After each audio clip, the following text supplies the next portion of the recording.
start the Pledge of Allegiance. Lisa, would you lead us to the pledge? Yes. I pledge allegiance to the flag of the United States of America and to the republic for which it stands, one nation, under God, indivisible, with liberty and justice for all. Good evening, everyone. So, we are currently at item 3, consent agenda. Could I get a motion to approve consent agenda? So moved. Second. Anything in consent agenda needs separate consideration or questions? Hearing none, all those in favor of consent agenda say aye. Aye. Opposed? Passes unanimously. Item 4, student representation.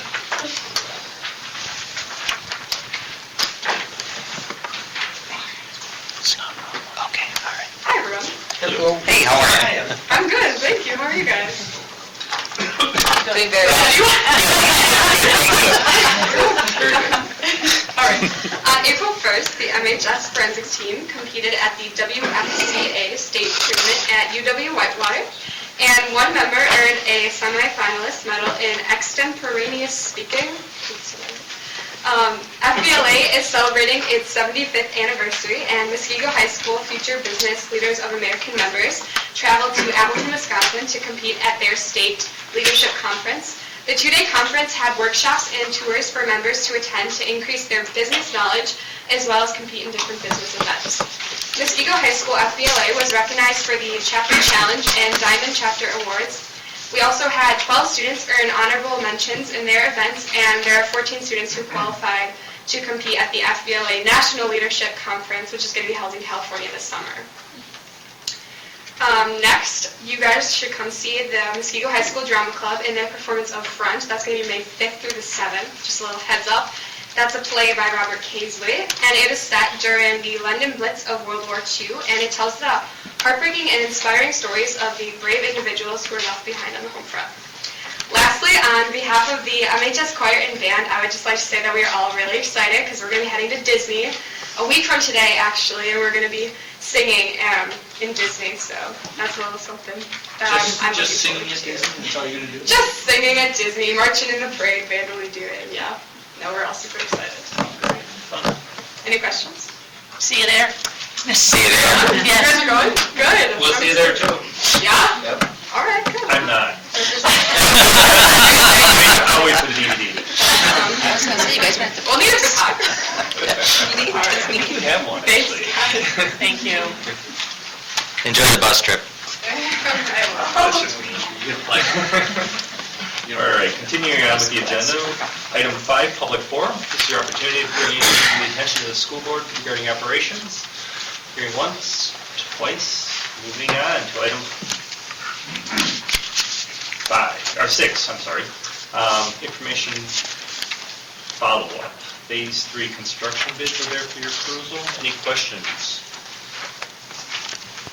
Dan, our construction manager from CG Schmidt, is here if you do have any questions. Otherwise, All right, here you go.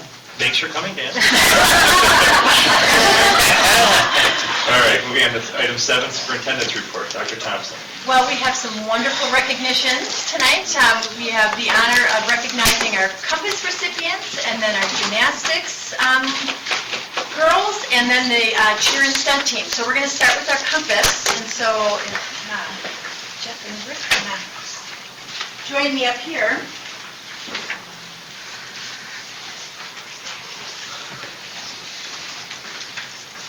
Jeff's going to do a little introduction on remind us of what the Compass is, and then we'll go forward. Thank you. So Dr. Thompson and I are extremely excited to share with the board, members of the audience and community, the 7 recipients of the Compass Award for this school year. But before doing so, we thought it would be appropriate to share a little bit more about the Compass Award. The purpose of the Compass is to reinforce and recognize staff who, through their commitments and contributions, ensure that every student is learning, growing, and succeeding, our mission statement. Specifically, the Compass honors staff members who meet designated criteria in the following areas. Those would be 1, a positive impact on students. 2, positive impact on staff, parents, and or the community. 3, a commitment to continuous improvement, leadership, and/or service. And 4, a champion for innovation, creativity, and/or best practice. So essentially, through the Compass Award, parents, students, and staff have the opportunity to nominate Muskego Norway staff members who exemplify these qualities that I just mentioned. The nomination process includes a minimum of 3 individuals who contribute to writing, documenting how the staff member meets those criteria. It's phenomenal. We were able to receive nominations this year from parents, from students, from staff members. Pretty cool. So a team of administrators and staff members, and those staff members would be previous Compass recipients, review the nominations and meet to determine who those recipients will be for this year. That team surprises the recipients at their respective school. We did this on March 16th, so just a bit ago, in the presence of students and staff, and we just shared with them that they were a recipient of the Compass. It really is a time of great surprise and excitement for not only the recipient, but also staff who took time to nominate. Those recipients receive recognition tonight at the board meeting, but also are going to be invited to our end-of-year luncheon, where they will actually be recognized in front of all of their peers and will receive the actual Compass Award during that particular time. So at this point, Kelly and I would like to recognize the 7 2000 Compass recipients. We'd like to call you up as individuals and then just say a few words about each one of you that is so well-deserved in being a recipient of the Compass. So, Okay, I get to start. And Taryn.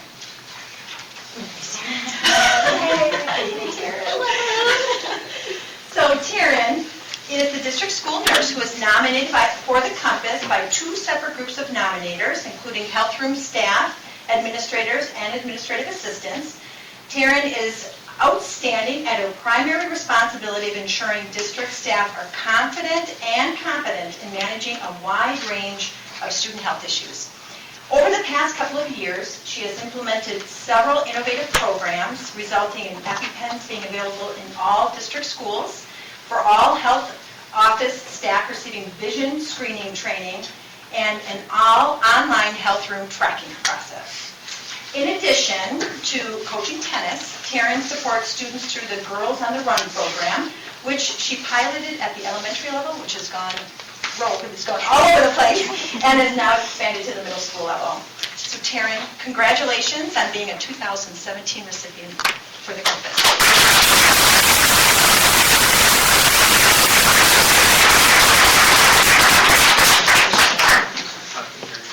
Taryn, can we have a picture? Oh, actually, why don't you stand here and then we'll get a picture with her. So the next recipient that we'd like to recognize is Mr. Kenny Bosch. Come on up, Kenny.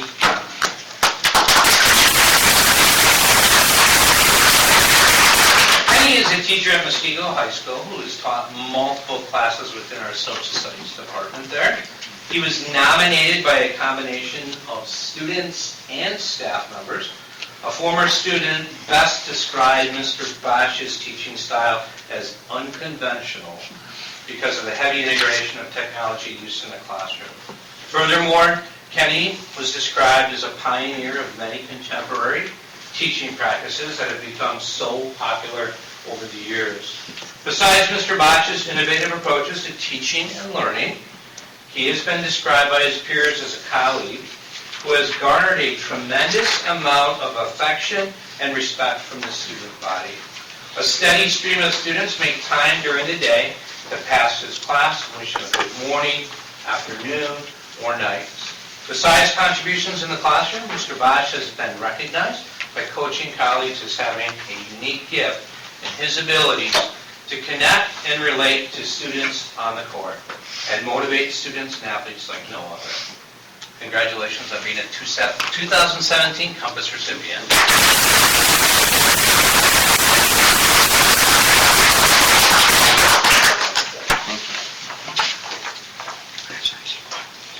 Okay, next up, Kim Roy.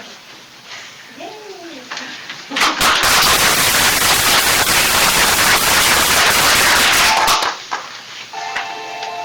Okay, so Kim is a Bay Lane 6th grade math and science compass by a student, parents, and her colleagues.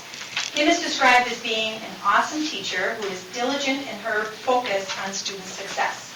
She is acknowledged for being able to inspire and engage a wide range of learners and have serious and sometimes difficult conversations with students in order to ensure their achievement and their growth.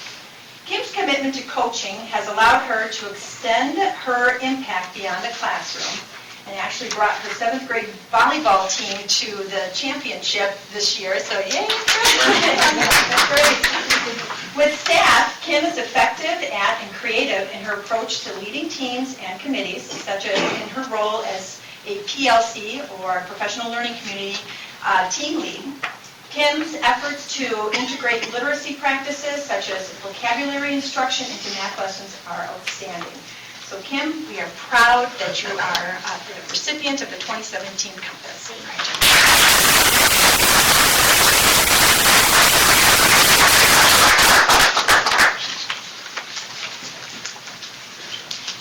Our next recipient that we'd like to recognize is Ms. Sarah Bow. Come on up, Sarah. So Sarah is an 8th grade science teacher at Baylane Middle School who has been described as someone mature beyond her young teaching career. Words that have been used to describe Ms. Bow are genuine, caring, real, and hilarious. Sarah has an uncanny way of making time to get to know all of her students, which in turn makes them feel valued and contributes to their desire to perform at high levels in her classroom. A former student, Ms. Bow, stated, "In a world full of teachers that just go through the motions and look at every student as a number, it was a blessing to have Ms. Bow's. Her unique ability to connect with every student, no matter the child or personality, was a blessing in disguise." Students in Ms. Bow's class genuinely embrace learning, not only for the science content, but also to support achievement of life goals and develop real-world skills for success. Congratulations, Sarah, on a 2017.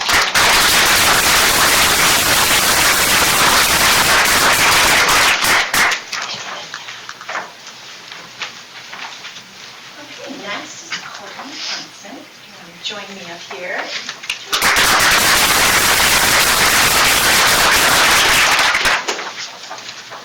Okay, Courtney is principal at Country Meadows Elementary School and was nominated for the Compass by members of her staff. On a daily basis, Courtney positively impacts students by ensuring a safe, welcoming, and learning-ready school environment. She is described as a thoughtful, caring, and reflective leader who creates a positive atmosphere focused on student success. Courtney supports the staff at Country Meadows as they journey toward excellence by drawing upon her own experiences while learning right alongside her staff in the areas of personalized learning, co-teaching, and AVID. She has a positive impact on the community through her role as secretary on the Muskego Performing Arts Council as well. So Courtney, we are honored to be recognizing you as a 2017 Compass recipient.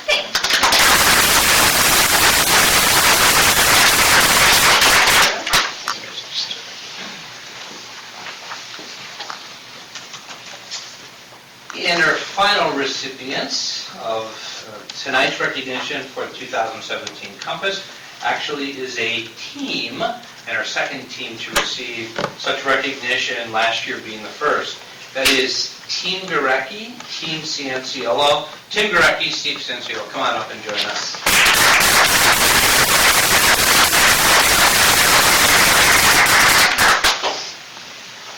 So Tim Gurecki and Steve Cianciolo have combined their efforts safe.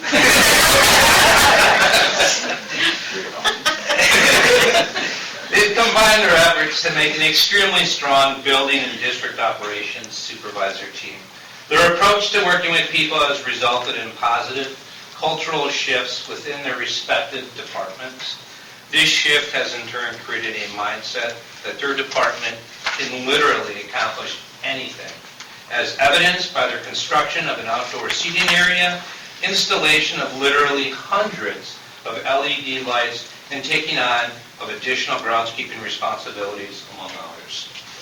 Their innovative thinking, selfless contributions to the district, and collective positive energy has resulted in saving the district well over $100,000, which in turn can be used to further enhance our facilities and keep educational programming in place within our district. Lastly, their work has not only had a positive impact in our system, but has been recognized and has influenced other districts regionally at the state and national levels. Congratulations, Tim and Steve, on being a 2017 Compass recipient.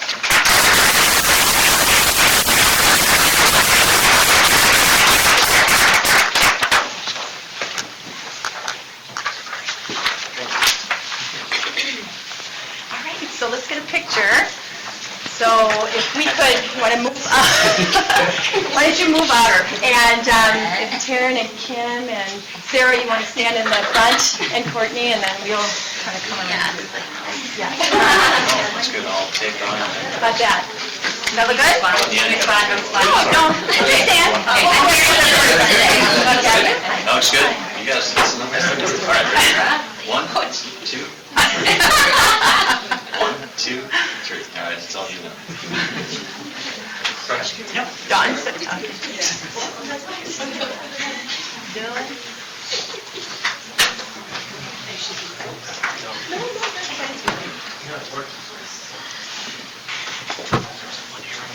Awesome. Congratulations, everyone. Thanks.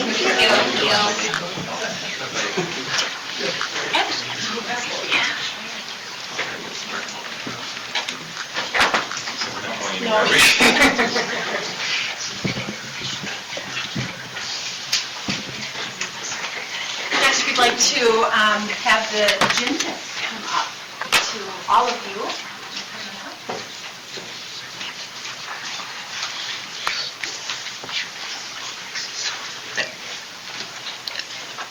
Congratulations on behalf of the Minnesota School Board. We have certificates for each of you, and I'm just going to read the first one and go from there.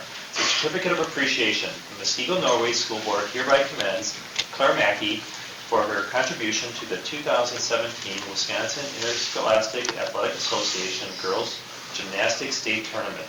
The team, composed of members of the Muskego Norway Schools, Franklin Public Schools, Whitnall School District, and Oak Creek School District, demonstrated dedication, skill, and exceptional cooperative team spirit by winning the 2017 WIAA State Gymnastics Team Championship with a team score of 147.8167. This team contributed to the record of FMOW teams earning the WIAA first place title for the 6th time in 7 years. That's amazing. The girls' gymnastics teams demonstrated perseverance and a commitment to excellence that has brought honor to themselves, their family, and the Muskego Norway schools and community. The Muskego Norway School Board wishes, in this case Claire, success in her future education and career endeavor, presented this 10th day of April 2017 and signed by the board officer.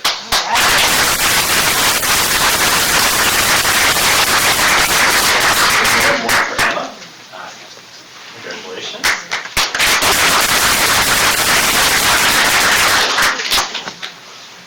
Crystal? I'll take this.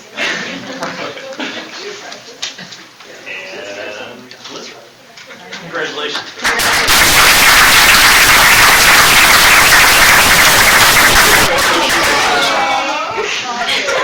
You have to.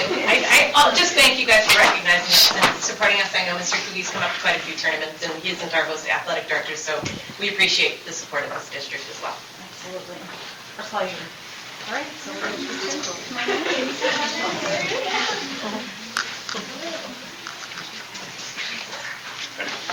One, two, three. Get another one, 2. Nice. Congratulations. Great job.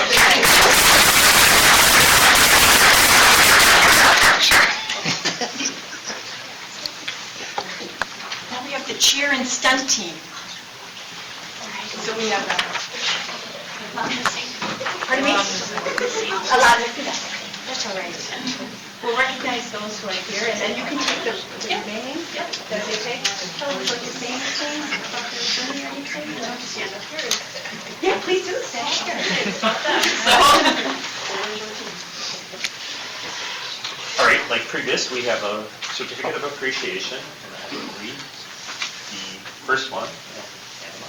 Certificate of Appreciation. The School Board of the Muskego Norway School District hereby congratulates Macy, oh boy, I'm going to really butcher this, Brzezinski, sorry, for her contribution to the cheer stunt team, winning second place in the 2017 Wisconsin Association of Cheer Prom Coaches Incorporated. The state championship in the super large team routine. Muskego Norway Board commends Macy for her perseverance, commitment, and excellence that has brought honor to herself, her family, and the Muskego Norway school and community. On this day and sign of the officers. So, Macy, not here. All right. Okay. You can even, one of them, I can hand them out later too. Oh, we want to say that. You want, okay. Got it. Brenda? It's a big team. It's a big team, so we're going to Ashley? It's okay, that's right. Rebecca?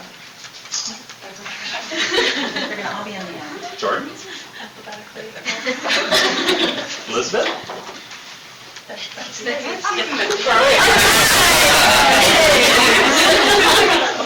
There you go. Congratulations.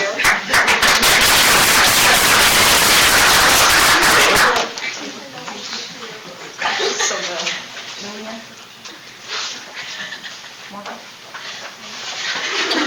Very good team. Katie? Rachel?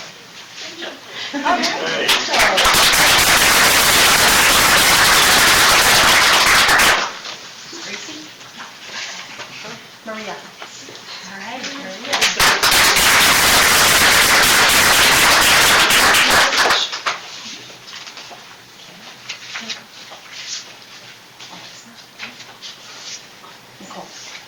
Nicole?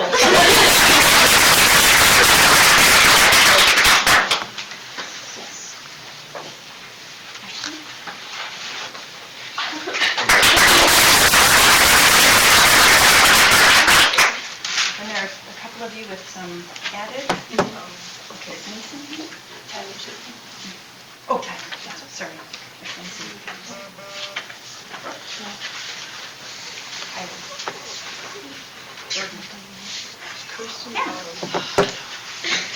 There you go. Oh, Autumn, the last two are here. Okay, Autumn. Autumn, in addition? In addition, Autumn also got first place in D1 stunt groups. Congratulations.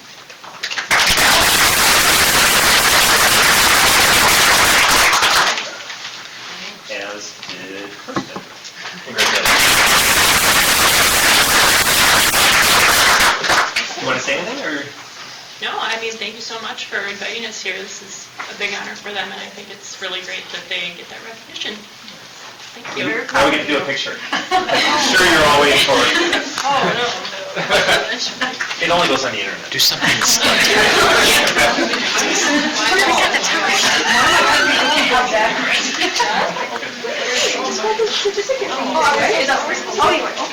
Oh, you guys all have little yellow. Oh, yeah, you got it.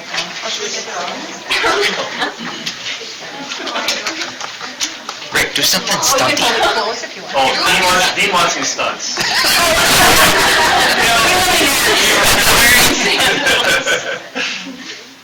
Does it work out? 2, 3, and 1, 2.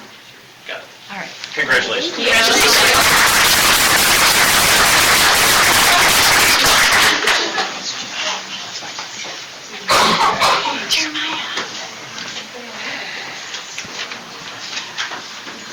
Conservation. Yes, sure. Thank you. So I just wanted to talk briefly. About a year ago, we partnered with the Whitnall Park Rotary Club and the Department of Natural Resources to start a conservation area out in the back of our baseball complex.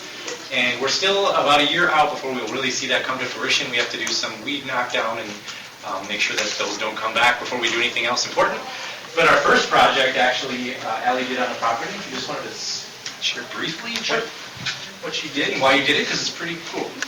Hi everyone. So this past year I completed my Girl Scout Gold Award, and part of the Girl Scout Gold Award is to create a project that will benefit my community and will be sustained beyond my involvement in the project.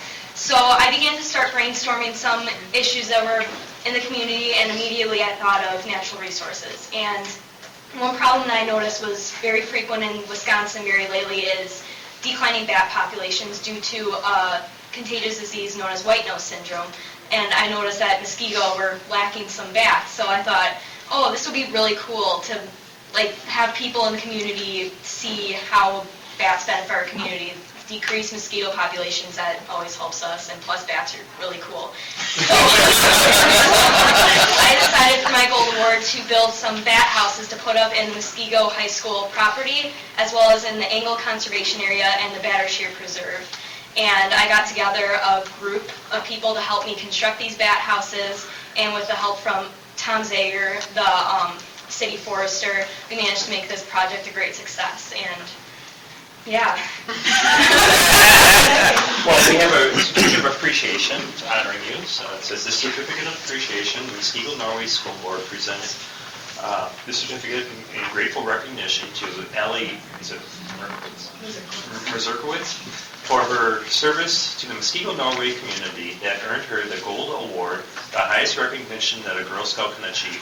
Through her vision, dedication, and leadership, Ellie completed a conservation project on the Muskego High School property, Engle Conservation Area, and the Battershear Preserve that involved the construction of bat houses, which are important to various insect and plant ecosystems.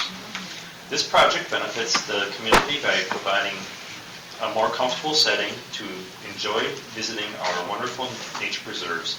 In addition, Allie had the foresight to develop a plan that engages science students to maintain the bat houses and promotes additional avenues to study science. The Muskego Norway School Board commends Allie for her contribution to the students and citizens of the Muskego Norway community. Thank you and best wishes in your future career endeavors. Congratulations.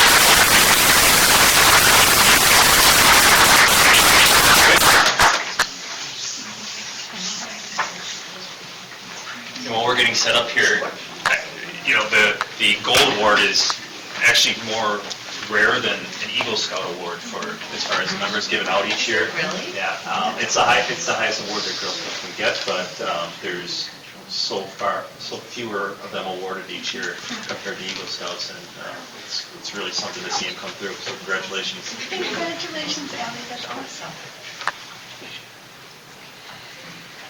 Okay, I got 3 of them. I think you all had your eyes open.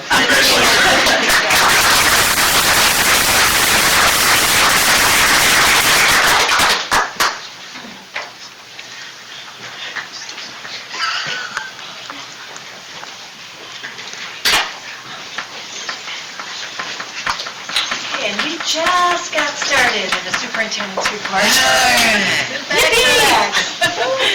All right, so the next item is actually a parent survey. So Jeff, you want to give some background on this? Certainly. So, I'd probably say over the course of the last 2 to 3 years, in the area, superintendents and human resources reps have been trying to gather some momentum in looking at a common spring break. Just given the fact that there are, a multitude within the multitude of districts. They have staff members that don't necessarily live in the same district, but have students that attend in different ones, and there are differences in when breaks happen. So recently, a group has continued this conversation and really are wanting to explore with communities, with parents, the potential and the possibility. Is there enough interest in each one of the respective communities, Waukesha County area, Milwaukee County area, etc., to have a common spring break? So one of the things that we are wanting to discuss with you this evening is whether or not it would be of interest to us to explore further through having a survey, which is linked in the administrative content, that we would send out to our parents to really find out where they feel related to a common spring break. It would be quite simple, just a few questions, and the thing is that this survey would be very similar in each one of the communities. So one school district would not necessarily be asking 10 additional questions. It would be kept very simple so that we have a common understanding, we can bring the data together, and again, continue to have that conversation. My only comment is if I read this, you're giving me the answer to choose. I mean, if you stayed at spring break in the last week of March and April, works best. Are you stating the fact that that's the better choice to choose them? I mean, you're basically telling me that the spring break is best the last week of March or first week of April in here, and then you're asking that question again. I mean, So you're thinking it's well, I think meeting, it's clearly, yeah. So, I mean, so I think if you're going to state a fact, I don't know if that actually is a fact. So you may want to just adjust that or not mention what you're thinking is the best choice for spring break. Let the parents make their choices themselves, I guess. I don't know if you need this stuff on here, like A, B, or C or D. I think the parents will probably make that choice themselves, unless we clearly are advocating that, oh, this is true. Right? That would be my thing. So, because I'm thinking if you get the survey back, it would be kind of nice too if the other districts had similar surveys with a similar phrase as well. That makes it easier to, otherwise, that's the thing with surveys. If you have multiple surveys across multiple districts, you're trying to now determine what the intent is. Is it a hanging chad here or a hanging chad there? And I mean, right? So you're going to have a board of canvassers who will decide what, so.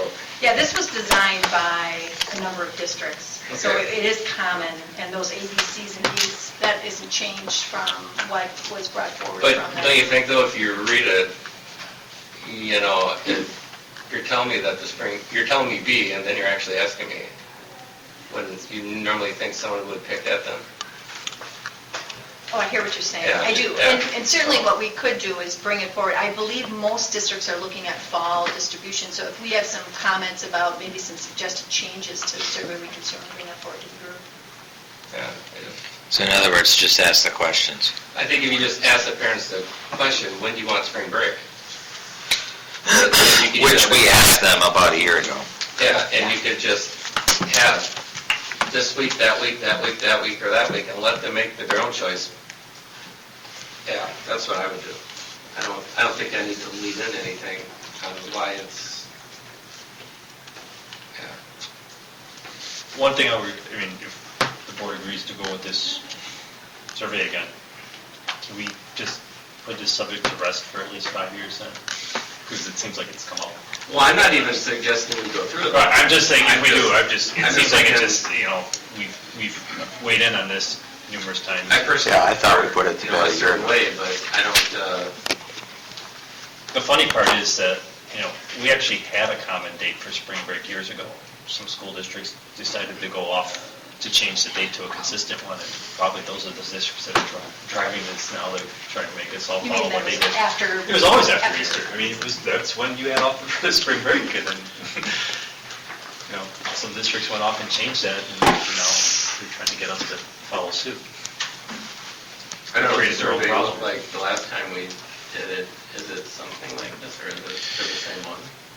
No, it's not the same one, and that, we actually combined those questions, and I believe it was 2012, and it seemed like it was. Really? It was 2012. No, it was last school year. It was Oh, later than I'm that. sorry. Yeah. Jeez. Then why didn't you just talk to us? I'm thinking of 2012, but you're right, that's right, we came back to it. Yeah, we came back to it. That survey was more or less around taking a look at if in fact state law changed around when we could start the year. Remember with AP participation. So we wanted to bring that forward to ask parents. We also took a look at parent-teacher conferences, how they prefer what type of approach. And then we also factored in spring break. Do you want it before Easter, after Easter? Do you want it in March? So we did ask questions like that. The reason why this is resurfaced again, initially when they asked regionally if there was interest in wanting to come back around this, we answered the question, no. We said that we have a spring break that typically falls the week after Easter, and we were waiting to see what the responses were from all the other districts to see how many said yes, we want to revisit, how many said no. There were very few that said no. So again, we just wanted to bring this forward again to see if there was interest in our community as to whether or not to support a common spring break regionally. So we did do one last year? I don't even remember. I know. Well, as Jeff said, it was part of a bigger survey. Okay, because,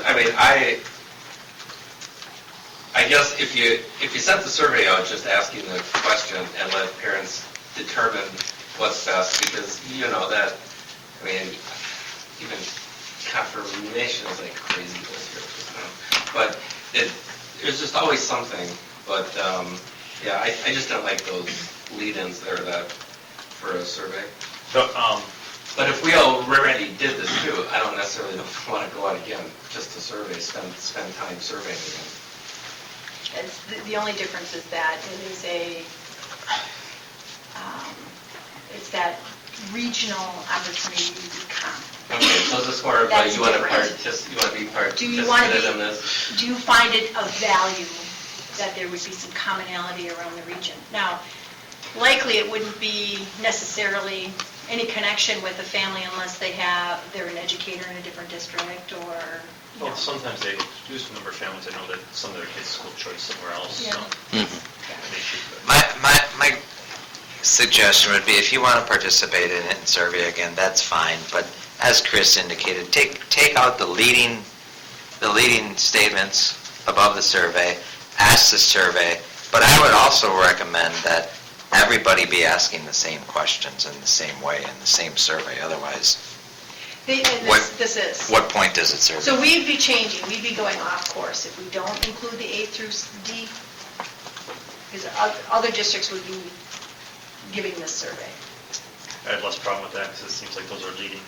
I think they're leading. I think it would, I could always guess what they're going to, if I'm looking at this and I'm an engaged parent, I'm going to say, well, the spring break in the last week of March and first week of April works better with state assessments, and and then there's a question, do you support that? Absolutely I do, because you just told me it's a fact, so, and the survey, right, isn't it? So we can set it up with understanding the regional aspect of it, and that's why we're coming back a year later, 2 years later. I guess that's the other request I have, is have some kind of explanation why we're asking them again, maybe with that, we realized we just asked you this last year. And we realized the responses came back overwhelmingly around Easter. Although I will say, this is a Paul Ullman, Oh, if yeah. you remember. It's a huge poll. And I would say up until we're living it this year, I would actually answer this differently now because of what we're living in my household this year, which is that we come back from Easter break and 5 days later, my daughter sits for 2 AP tests.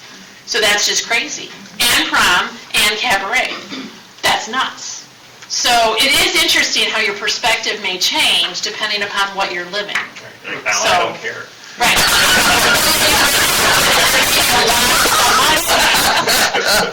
So I don't have a problem with Kids survey are all on the looking. outside, Will this survey Everyone else. separate out the districts? Will we be able to see what's exclusive to us?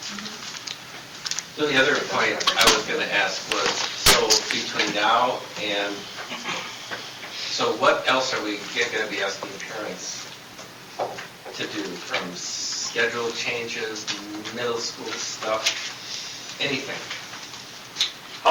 it would be really nice to get one survey going out that just basically addresses, that's it. And I'm not really sure response rate on the surveys is. Yeah, we just asked them about school names. Is the response rate actually enough to make a change? And I don't know. I sense if we're going to, and I don't know if we are, but if the administration senses any, I guess, desire to make any other changes within the school, you may want to have a survey that reflects that too, because as Lisa said, maybe those changes now are going to impact the way they answer on it. I don't know. So maybe if there's a schedule of changes that are going to be occurring for the next school year, what base your answers on all of that, so there's full transparency up front, not nail parents with 5 surveys, not that you do 5, but 3 surveys between now and the end of the year. I think the more surveys you have, the less response rate you're going to get. Although if they're short one question, or 1 or 2 question, people just, versus one that's. Topic. Yeah, you look at one, I don't want to answer all those It is good that they're on Infinite Campus. Yeah. Like that, that is really good. Not that we're taking off the leading stuff, but I want to make sure that, have we looked into, say we picked that last, so we would end up at that last week of March time period, what else does that affect? Does it affect, sports? Does it affect prom, day? I mean, what other impact would that have on our system? Have we looked at all that? No, I think, if in fact we were to decide on a common time, then we'd plan everything around it. So that would be for the 2018-19 school year, not 2017-18. Some things are out of our control planning around, though. I guess that's more. Yeah, ACT would not be impacted. That's probably the biggest one. Our other state, Wisconsin Forward Assessment window is so large that we can work around that. Prom, I don't think that would be a challenge. The question's a really good one when I think about what does it impact. Well, let's just say regionally, if we were the only district that didn't participate because we chose that we didn't want to, then it probably does impact us in different ways, right? Because maybe every other Waukesha County district would be off on spring break in the last week of March or early April when some competitions might happen or something, yet we're going to be in session. So there could be 2 weeks where there's inactivity with certain competitions, et cetera, if that makes sense. When are they planning on putting the survey out, they being your group?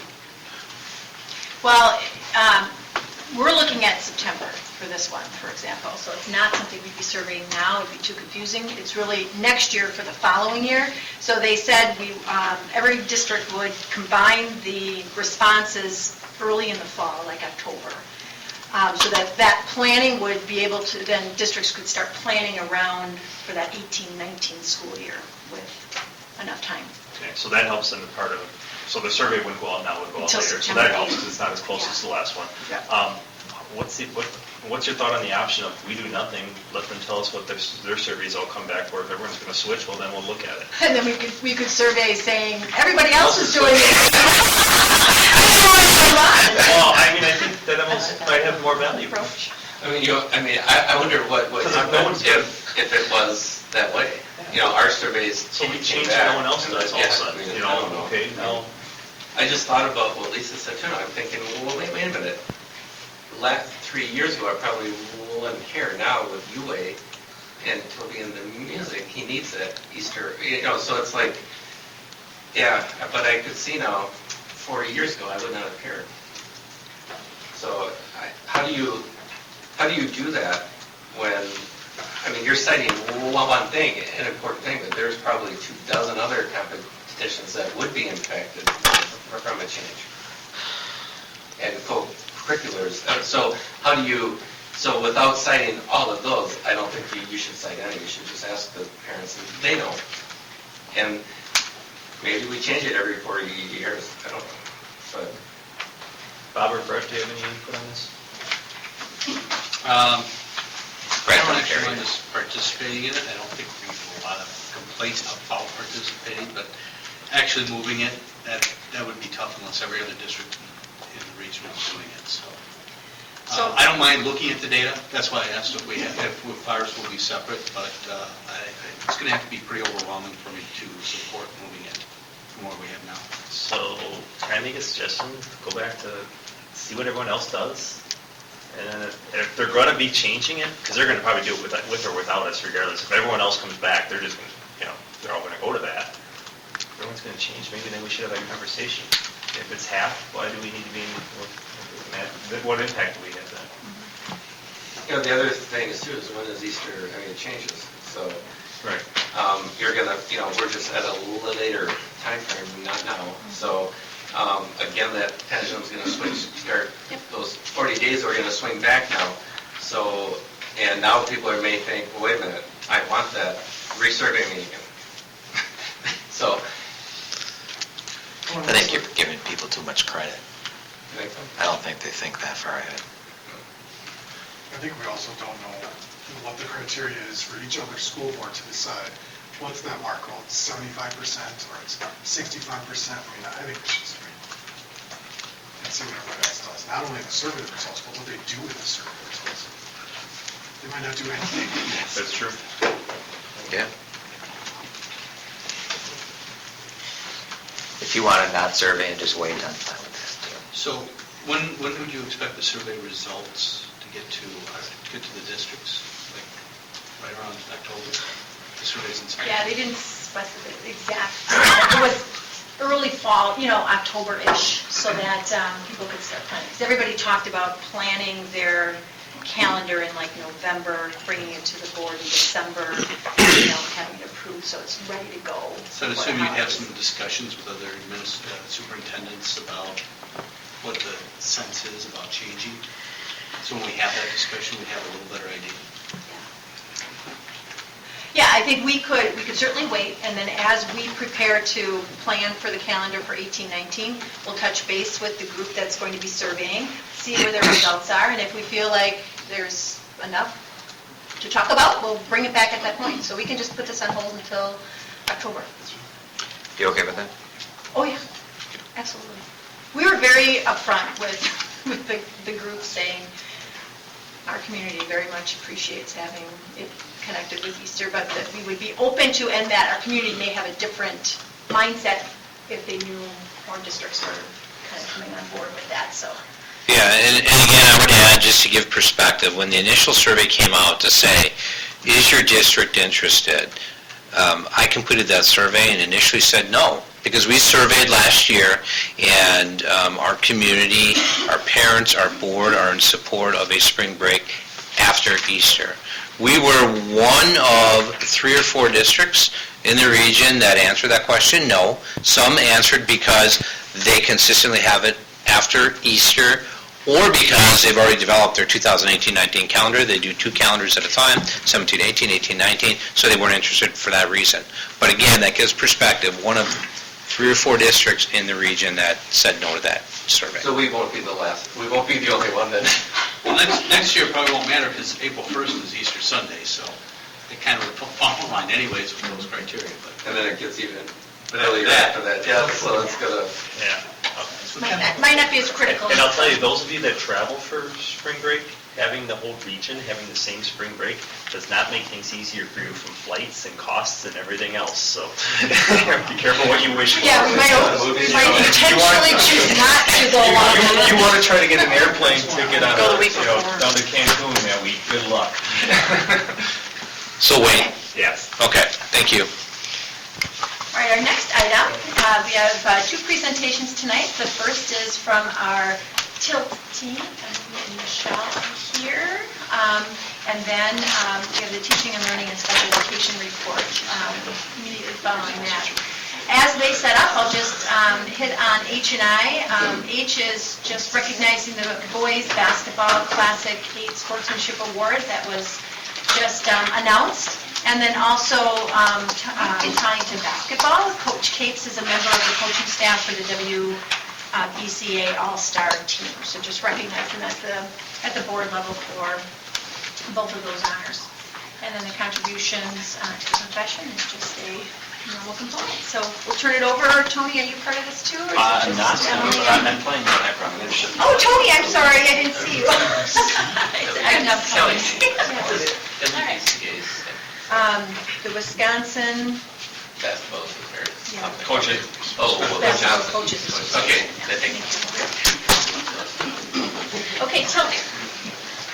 And sorry, officially Tony, and Michelle and Emily, thank you very much for being here. Oh, well, we are so excited to give you an update today. So if you remember, TILT is the Technology Integration and Library Team.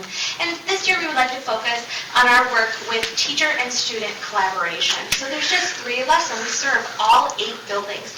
And so we just want to highlight some things for us. So you already saw, so this is a great picture from the iTech conference in Iowa this year. And we'll get back to that in just a second, so we are introduced. So, just so you know, I'm at the high school, at the K-12, I'm the librarian and technology integrator. Tony is at the elementary schools and middle schools as the librarian and technology integrator, and Michelle ran away, and she is at the middle school as the K-8 tech integrator. So the first thing we want to focus on is a collaborative project between the high school and the elementary schools for our RTI, or response to intervention. So this summer homework for the high school was to read Carol Dweck's Growth Mindset book. And after reading that book, she defines 2 mindsets: the fixed mindset where I am who I am and I cannot change, and the growth mindset where with hard work I will get there eventually, like I'm not there yet. And as I was reading this book, I realized our readers, especially our kids in intervention, don't have many successes with reading. They often have had roadblocks, and they aren't the rock stars when it comes to reading. So I contacted John Stern and Ashley Fugate, who were there with Tony and I in that picture where we presented at WEMTA about a month ago, where we came up with this project where we were going to make our high school students in intervention the rock stars. So we decided, John and Ashley had several activities already in relation to the growth mindset and how we were going to get those kids to see that they just weren't great readers yet and how they could improve. And we decided to have like those activities and then the culminating project where they would take a children's book and read to elementary students. And it was more successful than we could have imagined. So they got to choose a book from their childhood or with the help of Tony. She, through Interlibrary Loan, they chose one of the more popular children's books. And then they practiced their fluency and all of those skills that we're trying to get them to do in like their high school reading with the picture book. So you can see that we utilize the library by having them record themselves.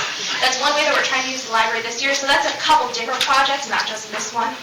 And so they practice and they could watch themselves back and they could just get better and work on those skills in a non-threatening environment because the picture book's not that hard, but we can transfer those skills later.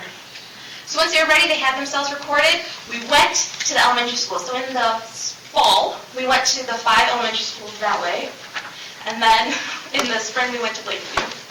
And it was just so wonderful. Like, one of our kids started reading, and he messed up, and then one of the elementary kids said, "It's okay. We mess up all the time. Just start over." And the confidence building that happened with them. One of them's like, "I'm not really great at reading." And she went, "Well, we're not either, but it's okay. You can just try."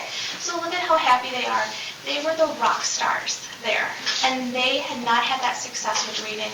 So we were really, it just blew our mind and Jessica. This is our second semester kids who went to Lakeview. And at this point, you can see this was before we left, and they were really happy and really excited because they heard how much fun the kids in the fall had.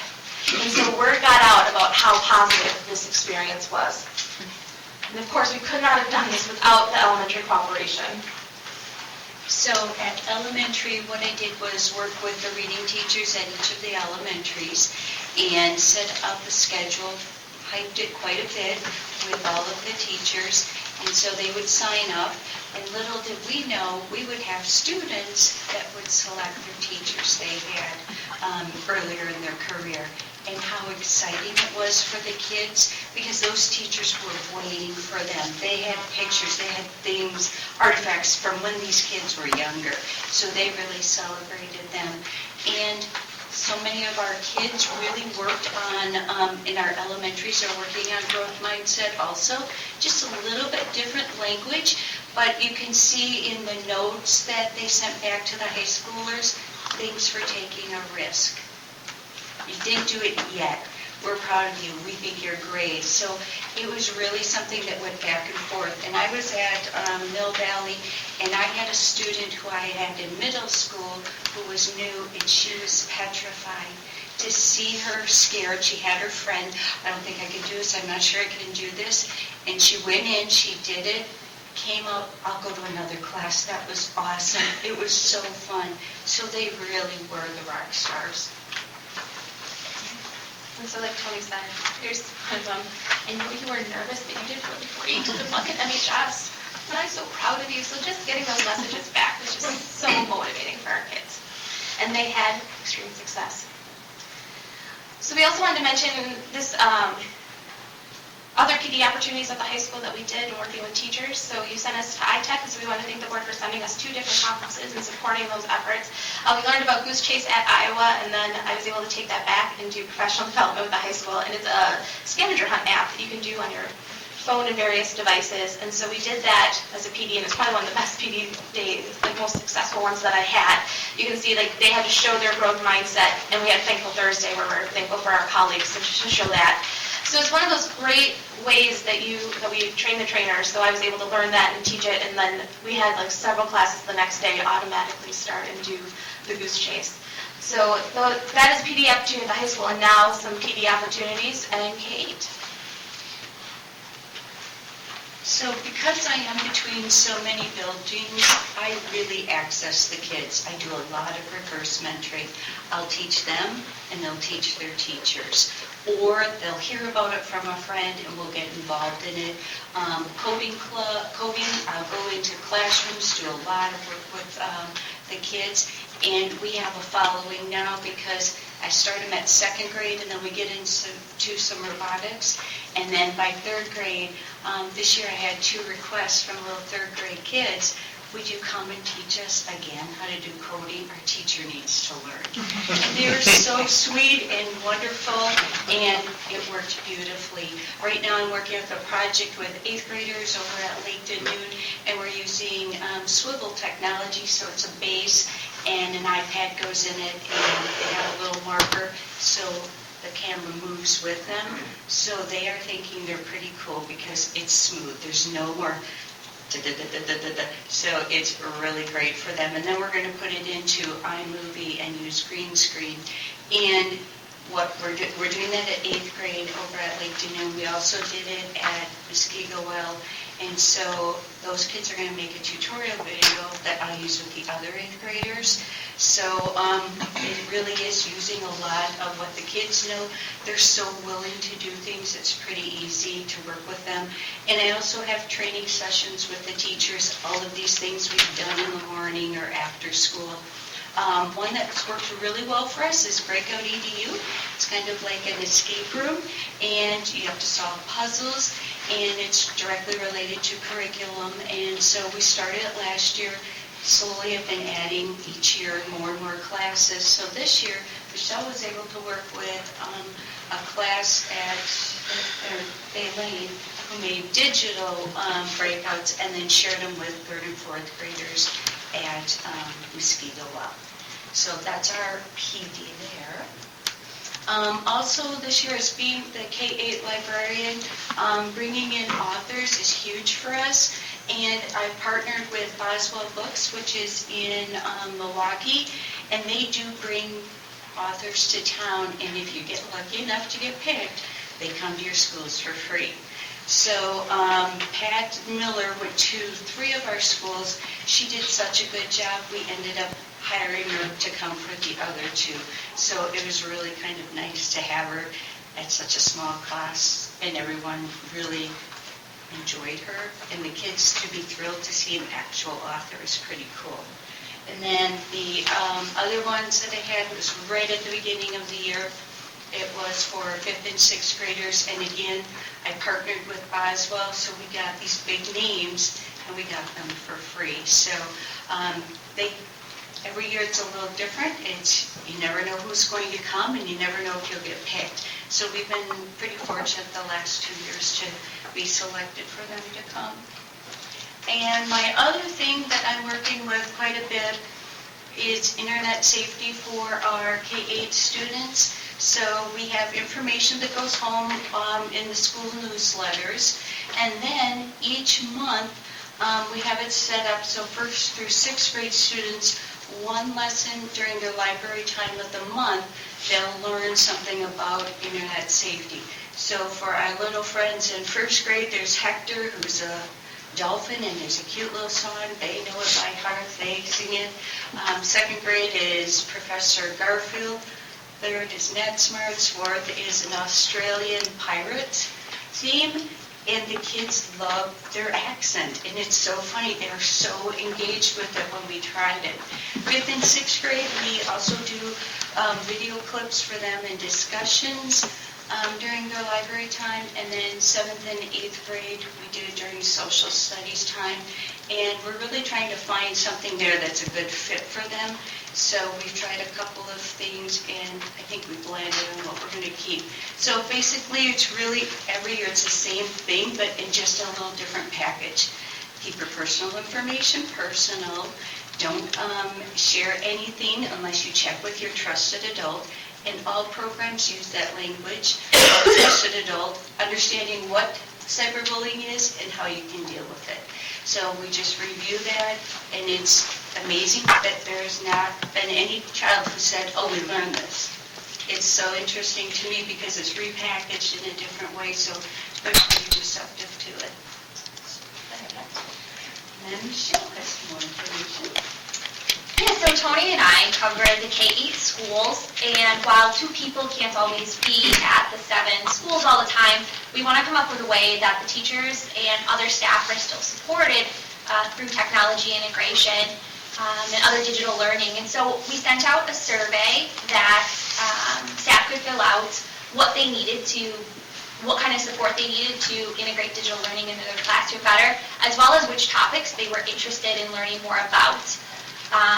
We also took, so that's up at the top right corner of that slide. I know you can't really actually see what those topics are, but you'll have to trust that we applied the right ones. We also used BrightBites data to figure out a better format. So you can see that the vast majority of teachers, when they want to research a topic, they search the internet. And also, to research a topic, teachers commonly ask a friend or colleague.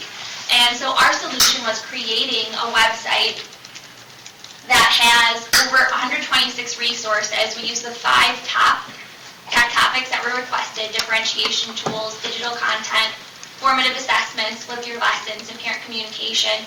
And we put it all together on one site. So teachers can access and search this website when they have time and when it's convenient for them, when they meet with a team. And it's definitely the anywhere, anytime kind of professional development that we're able to offer. And because it's not necessarily in person, we also wanted to embed a form that they can fill out after going through the site and request whole school support, more specifically probably by an administrator, small group or department with a grade level, one-on-one or email check-in. And so they still can feel like they can reach out for further support, but that they can have access to all of these great ideas that they requested more information on in that kind of a format. So my focus this year was really on making technology integration more meaningful and kind of changing it from not only the what of like this is a really cool resource, but more to the why and what does it add to the learning, what does it add to the curriculum, how does it make the students' experience here at school even better. And one example of that work was through the Make a Change fair that happened at Lakeview. I collaborated with the teachers on a whole list of different project ideas of using the green screen, making QR codes on business cards that they could hand out, coding different games, making chatter picks with talking pieces of garbage that they made. But it was all for a purpose, so they all had that common purpose for using technology, not just like it's cool, but this is going to be really engaging to my audience when I share about this topic that I'm really passionate about. And so it also was able to take the students from just being consumers of technology to creators with technology, making their work that they put so much time and effort into really engaging for them and also engaging for their audience that they were presenting to. And finally, I've been doing more work with personalized learning. There is a really easy connection to technology. Personalized learning doesn't need technology, but technology helps support a lot of the personalized learning components and make them even stronger. And so this is an example of one of the teachers that I collaborated with, Lisa Reedy at Bay Lane. And we kind of went through a whole planning process and coaching cycle and found an area of growth and worked on it. So I'll let her kind of share what that looked like. Michelle and I met earlier this year and went through a personalized learning movement together. I realized that many components were already happening in my classroom, but one area that I know I needed to improve on was helping students take ownership for their learning. So we worked together to create personal learning plans, and students set action goals based on their individual needs. Michelle also worked with a group of students who were already proficient in the current standards. These students created coding games for their peers to play around the math concepts that were being taught. The outcomes were impactful. Students took ownership, were accountable for their learning. My favorite part was the kids getting so excited about their achievement, and I'm going to continue using the strategies that Michelle and I learned together. So that was just an example of one of the classrooms that I've worked in, and there really is that strong, easy transition from technology to personalized learning, and using technology to set goals and to help students take ownership. And then also, it was really nice that we could work in some coding projects in there at the same time. So overall, between the three of us, we have collaborated with teachers across the district in a lot of different ways and for a lot of different purposes, but always thinking about what's best for students and their learning experiences. So are there any questions for us?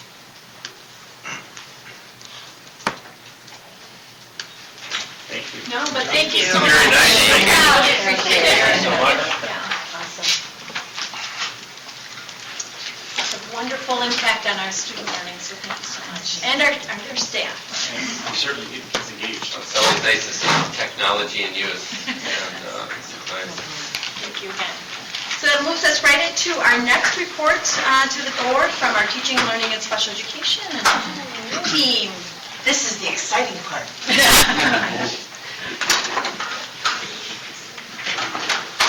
You're saying all this stuff so far hasn't been exciting? Yeah, as soon as I said that, I thought, that didn't sound very There's just exciting. more. Just more. More excitement to follow. All right. More to come. So we have our presentation up on the board, and it's also in board docs. And throughout the year, we've been sharing the work of our departments through our Eye in the Bowl process and letting you know what things we're working on and how we relate and how we work together. But tonight's really going to be about the data. So some of the things you're going to see, it will be leading data, other is lagging. But all of it really relates to the current state of the various levels and programs. And we also have some celebrations to share with you. And so we'll just begin by drawing attention to the district school report cards, and that our system overall significantly exceeds expectations. And you guys have seen the report card scores, so we'll move on to personalized learning. You heard Michelle talk about personalized learning a little bit in terms of her stepping over not only from a technology standpoint, but integrating into the personalized learning realm as well. That's not a new concept for the district. Certainly we've seen that evolve over time. We focus on the honeycomb, you've probably heard that term before, and the three core components within it. Sectioned out and zoomed in, you'll see learner profiles, you'll see pathways, and you'll see progress. Again, the profile is basically what do we know about our students? How do we develop what their demographic is, what appeals to them? In other words, it's more than just one dimension, it's multiple dimensions. How they're doing as a student, what their current grades are for them. Are they performing well? Are they not performing well? How do they learn? Then we look at pathways. Pathways are the different ways that we get students to achieve success, and it's not just one. And they have what's called, we have student agency, where they make decisions about what this looks like in their learning. So they have more control. Instead of just being the recipient of information, they have control over what that looks like in terms of designing learning, which is a key component for them to have accountability for their learning as well. look at progress, and again, it's measuring success. And this is more of a mastery than it is seat time.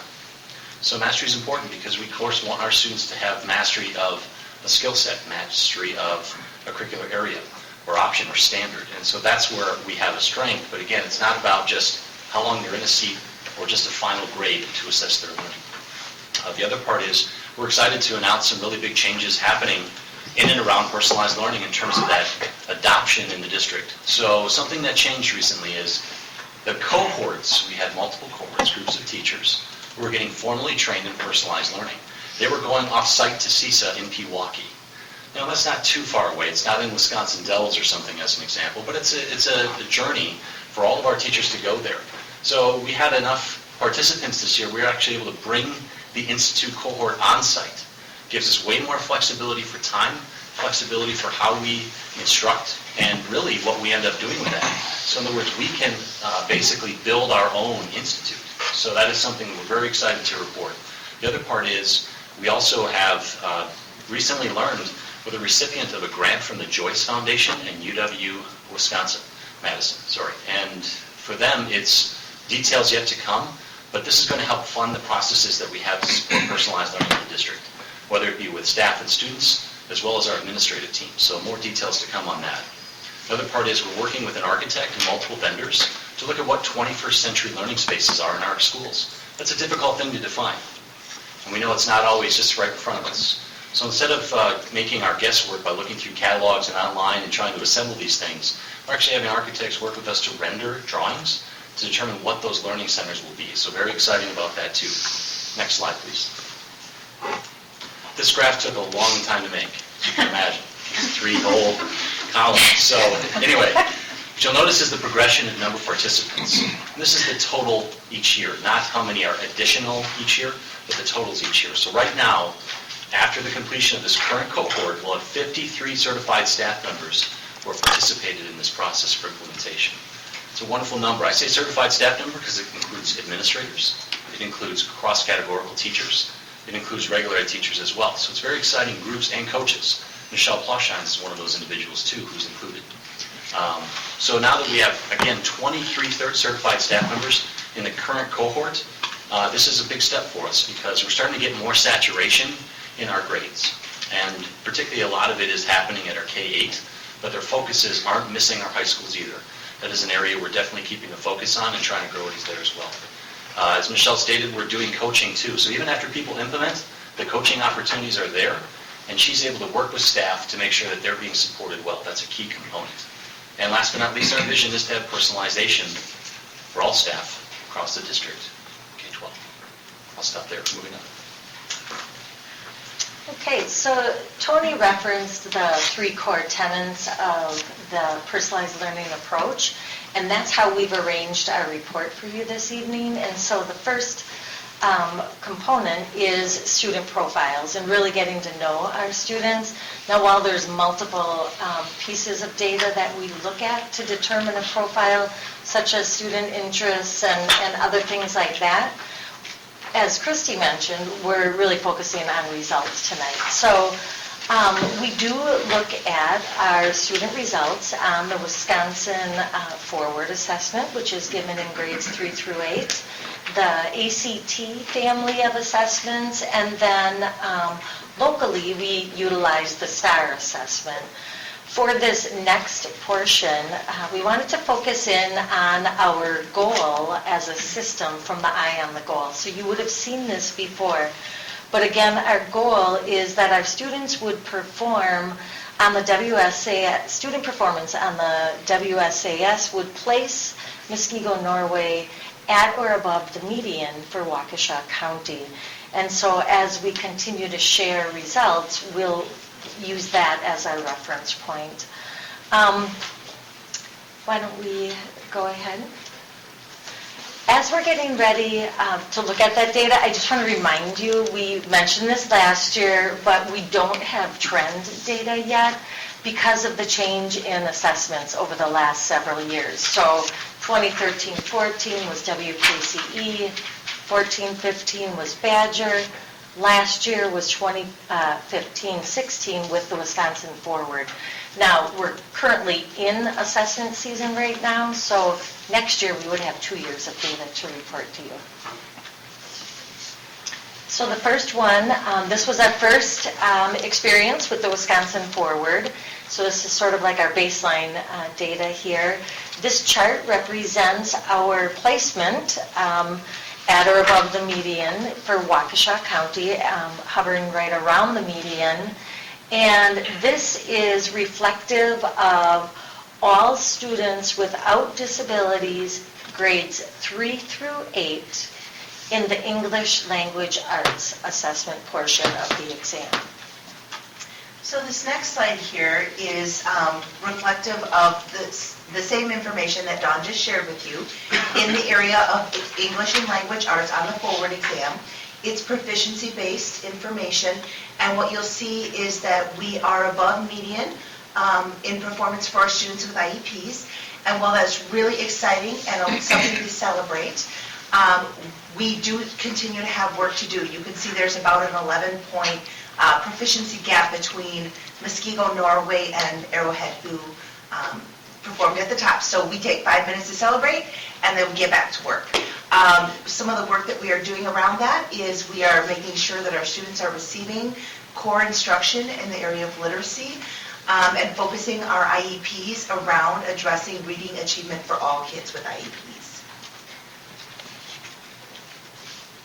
Okay, similar graph here representing our performance on mathematics. And I'll just point out the little check mark in the top right-hand corner of most of the slides represents that our goal was met. And so we are placed right at the median again. You can see right in the middle, it's really close performance. It's very little variance, actually, among multiple districts there. Okay, again, this is our students with disabilities and their performance on the Forward in the area of math. Again, we are above median. Another reason to celebrate, but again, you will notice that there is a proficiency gap between ourselves and the top performing district that is about 13 points. So while we celebrate, again, we have to get back to work and continue to strengthen our muscles around meeting the needs of our students with math needs.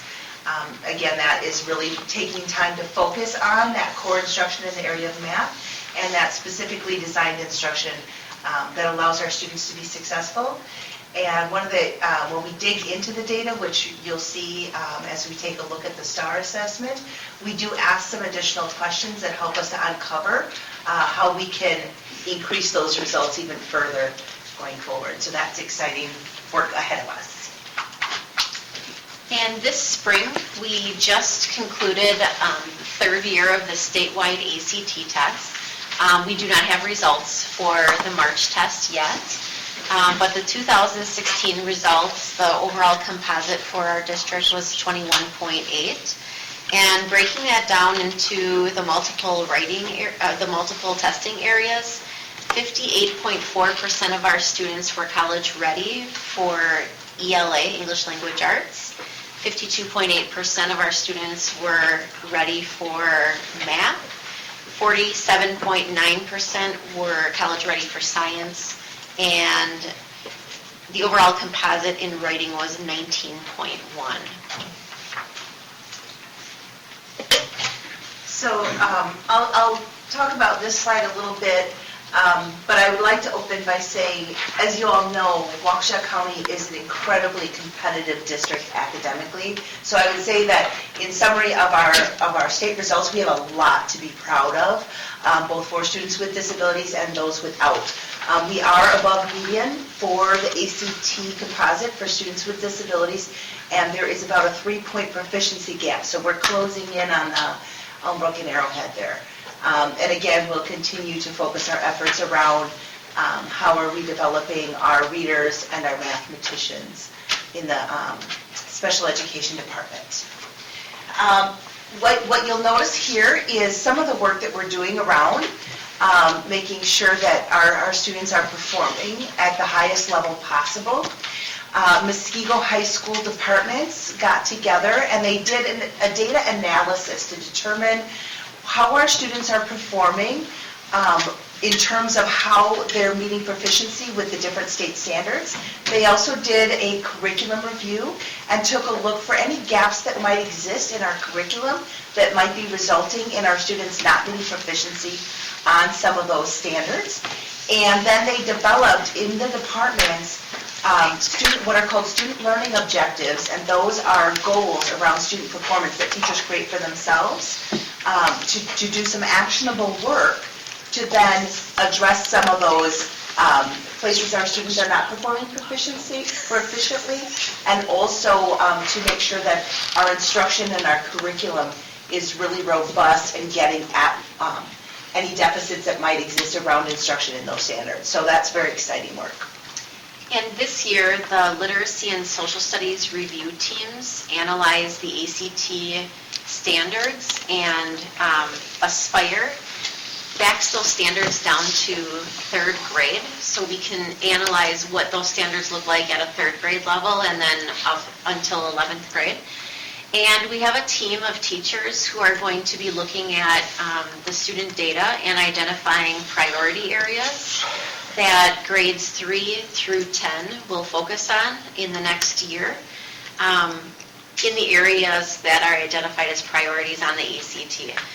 So that all teachers in elementary and in middle can feel like they can contribute better to preparing students for the standards in which are so important. In addition, we have ACT Prep. We'll again be offering to our middle school students as an option this spring and May. And then at the high school, we have several ongoing options throughout the year for students to take practice tests. In addition to that, we've really been focusing our professional development around not only engaging students, but providing students and teachers with the knowledge of close reading and analyzing text and taking notes and developing questions and then doing something with that information, so having conversations and writing. And so we'll be continuing that professional development in our Summer Institute this year for all teachers. But our overall goal is to engage students in reading and writing and learning.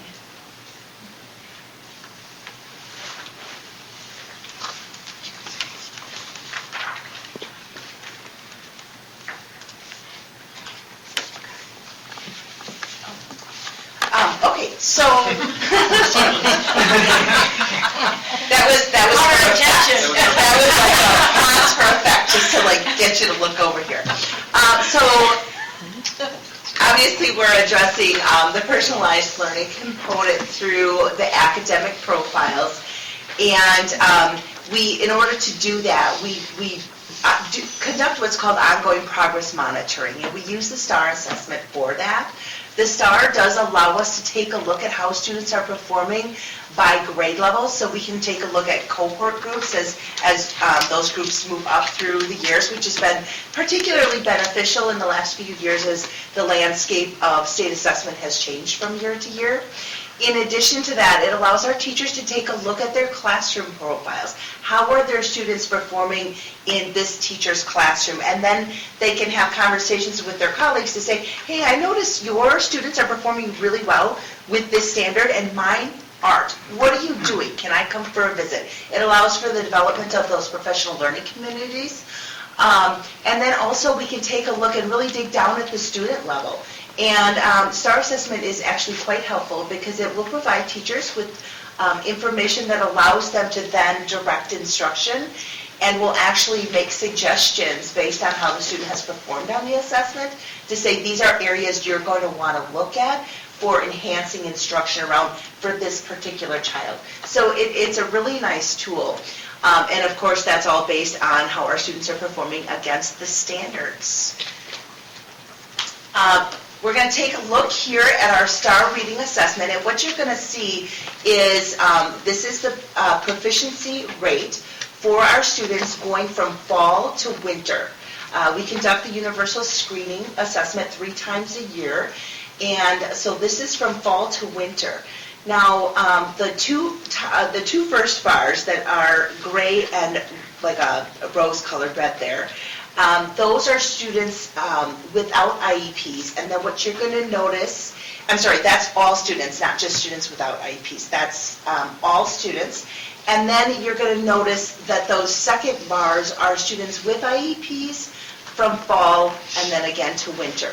So if I was a practitioner looking at this information, or a board member, or a principal or a director, I would want to notice where there has been growth. And then I would also want to notice where the growth is flat. And I would want to ask some questions about that. Why is our growth flat in those areas? Also, I would want to pay particular attention to the fact that in 6th grade there, it looks like our students with IEPs have had a reduction in proficiency. So I have some questions around that. One of the questions I had was, are we looking at the same group of students? Sometimes our kids with IEPs, when they lose proficiency, they're dismissed from special education. Is that the case here?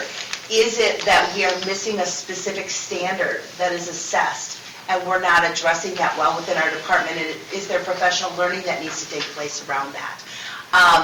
And a variety of other questions might come to myself, and then I'd want to pull teams together and really dig into that data. So that's how this data is really helpful for us in terms of planning at a building level, at a district level, and then also at the classroom and student level. The next slide takes a look at STAR Math. It's similar to the first slide, or the previous slide that you just saw. We have all students, and then students with IEPs are the second 2 bars. So there's 4 bars. The first 2 bars are all students. Second 2 bars would be kids with IEPs. And so, again, taking a look at this information, I would have some questions and would be able to direct some not only immediate action at the student and classroom level, but then at the building and system level, create some long-term plans around that information. So next, we wanted to bring you back around the cognitive ability profiles that we receive from our students that are taking what we refer to as the COGAT, but that's really short for the Cognitive Abilities Test. 2 years ago, we started with implementing that with all 3rd grade students. Then we added 6th grade students this year. So all 3rd and all 6th grade students took the COGAT in fall so that we would be able to utilize that data to make some decisions about academic planning. So we talk about different data points that help inform us of that student's profile and current levels of proficiency. This one refers specifically to their both general and specific reasoning abilities in the areas of verbal, quantitative, and nonverbal reasoning strategies.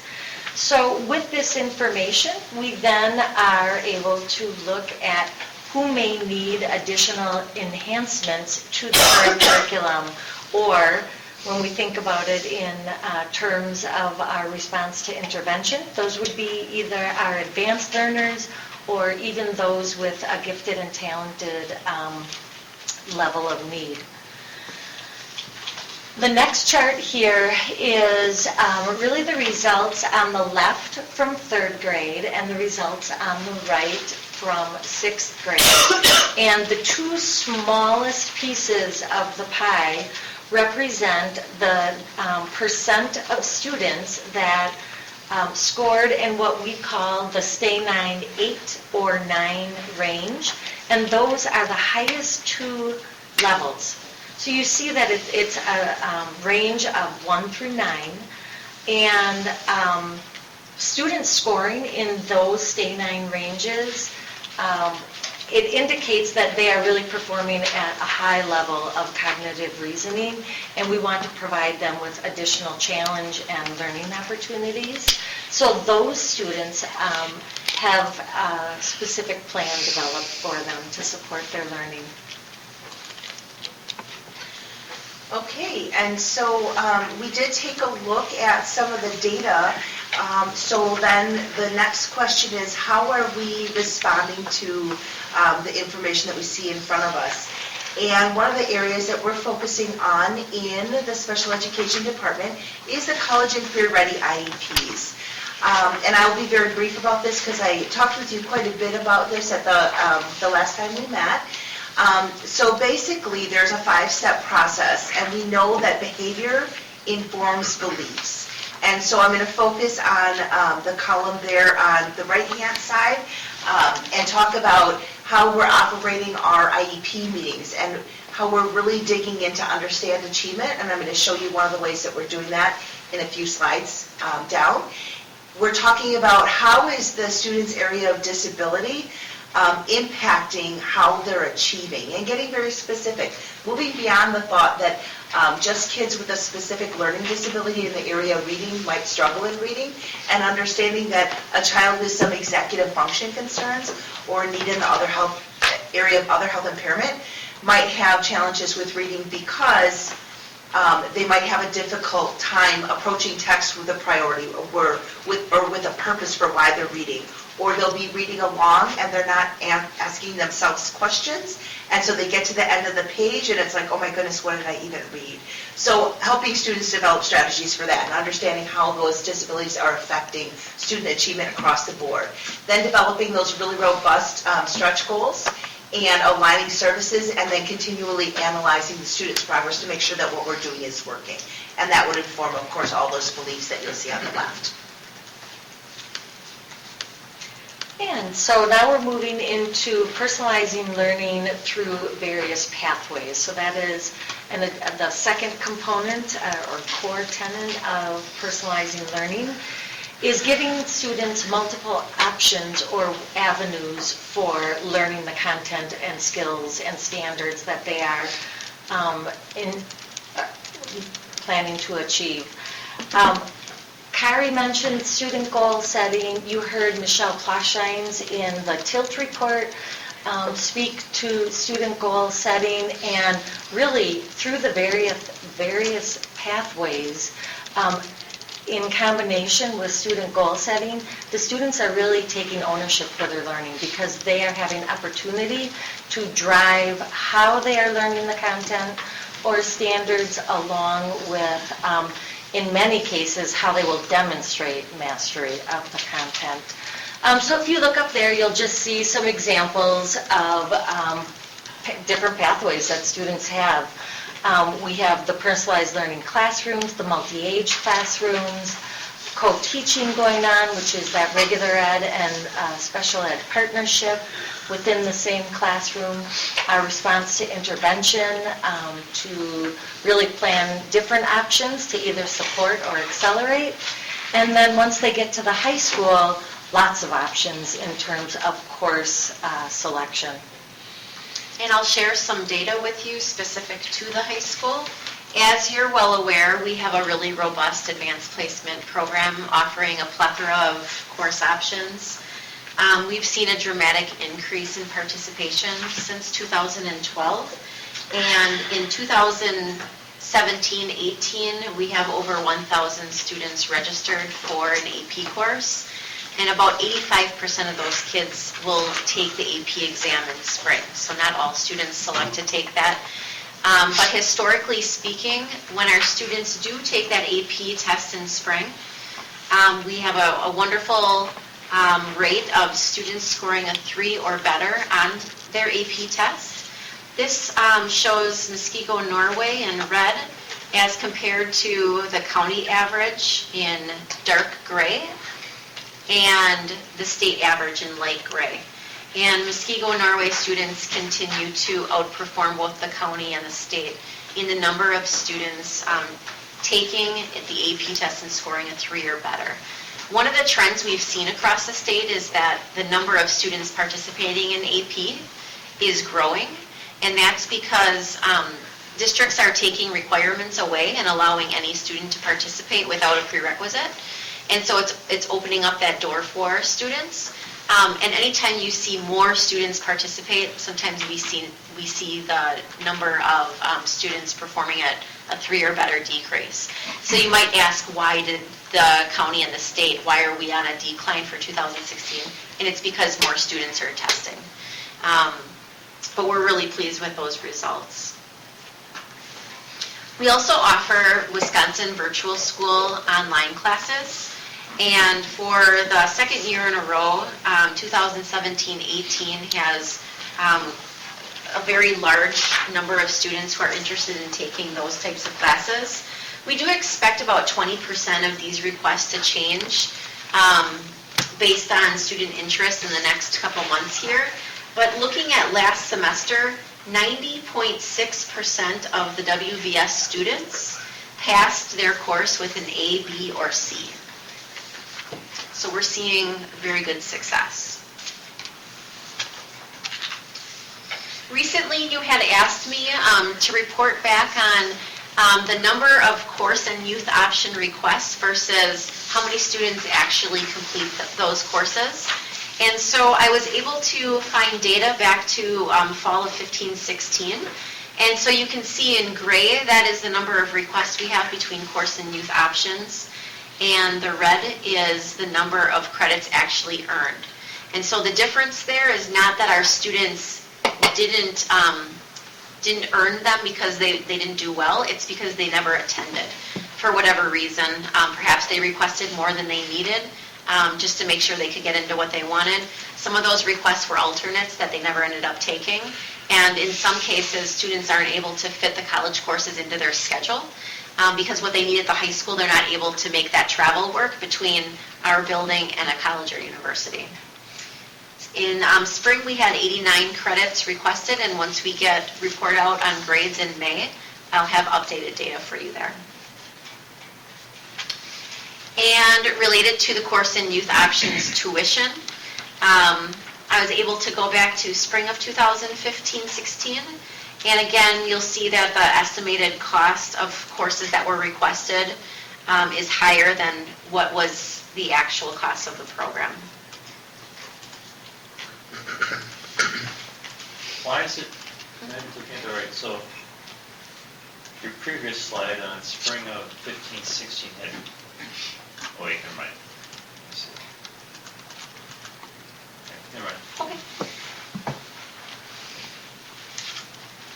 So last year I introduced the CAP program to you, and we spent some time last year researching the program, identifying staff that were qualified members to teach a college class and courses, and then we went through that process of getting our teachers certified as well as proposing courses through the Curriculum Planning Committee. And this fall we introduced those courses to our high school, and students registered for them in January. And we currently have 184 students who registered for a CAP class. Just within the last couple weeks, those students pre-registered through UW Oshkosh. And so that's like step one for them to actually be a college student. And that we're actually really proud of that process because it was our first time going through that. We weren't sure exactly what that was going to look like on our end, but we were able to get, I think we have maybe 10 students left to have registered. So we feel really well prepared for next year. So I'll be updating on how the CAP program continues to grow and the success as we get more interest and information from our students. One other avenue to get interest from is from the teachers' end of it too. I know one in particular that is really excited about the opportunity, so it's pretty cool from that aspect too. I actually do have a teacher from our business department who's interested. He has a master's in business and a former career in the business world, and he's interested in introducing a CAP business class. And so we're going through the process right now of getting him certified, and if that goes well, we'll be bringing forth introductions to business course through the CPC next fall. So that's kind of exciting. Okay, so this next slide is one of the things that we are doing within the special education department to ensure that we're making data visible for our families, that it's not just anecdotal. And so all special education case managers are required to progress monitor on the students that they serve's goal weekly. And one of the components that they're required to provide to families during progress reports as well as at the annual IEP is to show a goal line. So where do we intend the student to be? And then show a trend line based on the weekly probes. Are they trending towards achieving that end goal or not? And it just really allows our parents to see, is my student meeting their goal? So that's an exciting piece. In addition to that, there's some anecdotal information that is offered in terms of, if you'll notice a couple of those probes on this slide, where you see the green line go way down, we would then be able to correlate that with the date that that probe was taken, and if the teacher had put a note in there, perhaps the student didn't have much schema for the text they were reading, or they got into a fight in the hallway, or any number of things that might, maybe they had a bad cold that day, but so that we can see like what was the dip there. And so this just allows our families to be engaged partners and informed consumers of their child's education. This next slide talks about the progress monitoring and our 100-day check-in for our Eye on the Goal plan. It does address the student growth percentile for reading. Last year, we set a goal for ourselves that our students would make a student growth percentile of 35, which is standard for other districts that use STAR. This year, we had exceeded that goal last year, and we thought, you know what, let's up the ante for ourselves and go a little bit higher. And so now we're saying we want to see a student growth percentile of 50 for each of our students. And as you can see, this was the spring screener is the darker orange bar. I'm sorry, let me get to that. So the spring screener is the darker orange bar, and I'm sorry, let me try that again. The fall screener. Okay, now I've got it, folks. Stay with me here.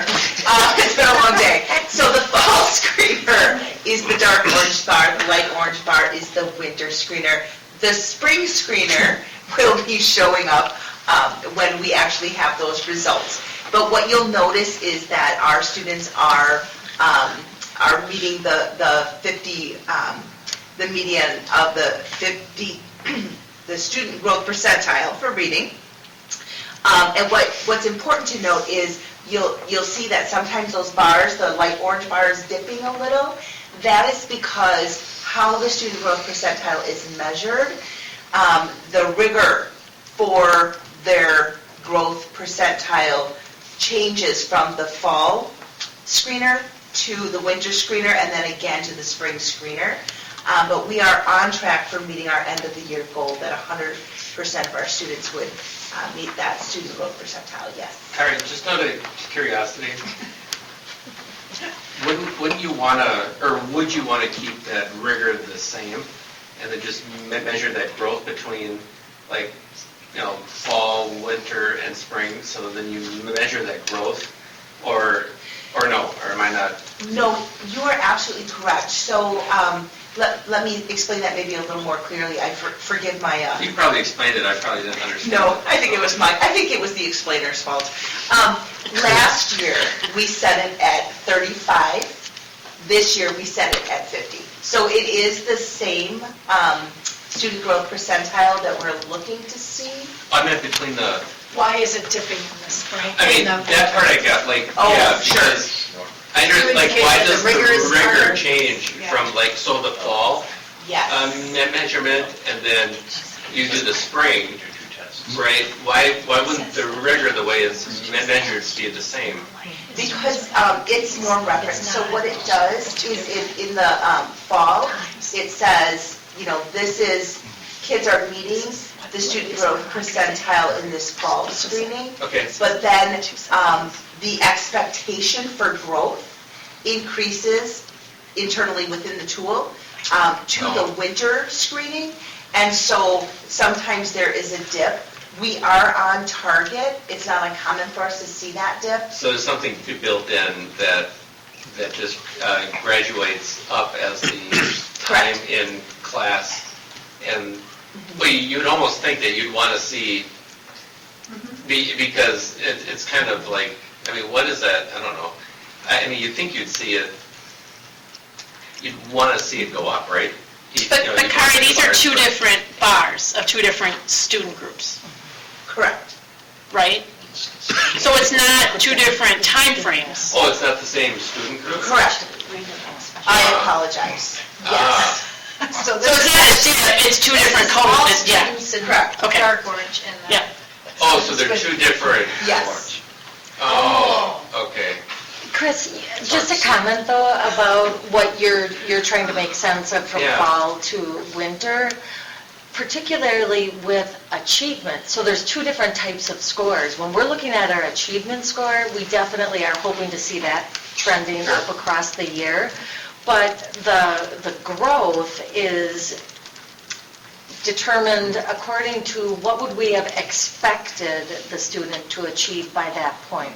So how much have they learned from fall to winter? And then you're building that in. That's, okay. All right. So it was, the explanation initially was wrong, it was incorrect. So this is just growth from the fall to the winter for all students, and this is what it was for students with disabilities. That's the goal. And then here's elementary, middle, and high school. So really, the special education, the students with special education are really doing a great job growing. In the late, they've already met that also for... Despite their leaders' inaccurate presentation. I apologize. Okay, so that's the way. Yeah. So you'll see it Your go up. slide was better than you were letting on. So Yes. the growth from the fall to the winter is here. Yes. Just for all It's within the bar. It's- Yes. Yes. Well, I mean, you've got all this stuff in your head right now, you're going through it. Thanks. I mean, Yeah. because I was trying to think, well, you know, is that the right metric? Are you being forced to use that? But no, I understand. Then that's good. So that tells me that what you just said, that, yeah, this is good success. There we are. Okay, thank you. Thank you, Chris. The slide should look familiar. As we discussed what our formal cohorts are doing for implementation, again, our teachers are going through this very specific training, but what you've seen through this presentation is these things aren't occurring just within those cohorts. The team here has discussed how they're being implemented across our system K-12. I won't go into a lot more detail, but again, our goal was to show you how this is occurring everywhere, not just in specific locations. Moving on. And with that, we wanted to come to the end here and just really take a moment to highlight some celebrations. Many of these you're already aware of, but we wanted to put them all together for you as we are wrapping things up. And so, as we stated at the beginning, on the state report card, we are in that significantly exceeding category, which is the top range to be in. Muskego Elementary has earned the blue ribbon at the elementary level. They also earned the PI 21 or the 21st Century Learning Award. Our Country Meadows has earned the Title I High Achieving and High Progress. That's based on last year's results and awards. So there's actually another round of honors that will be coming forward. 3 days.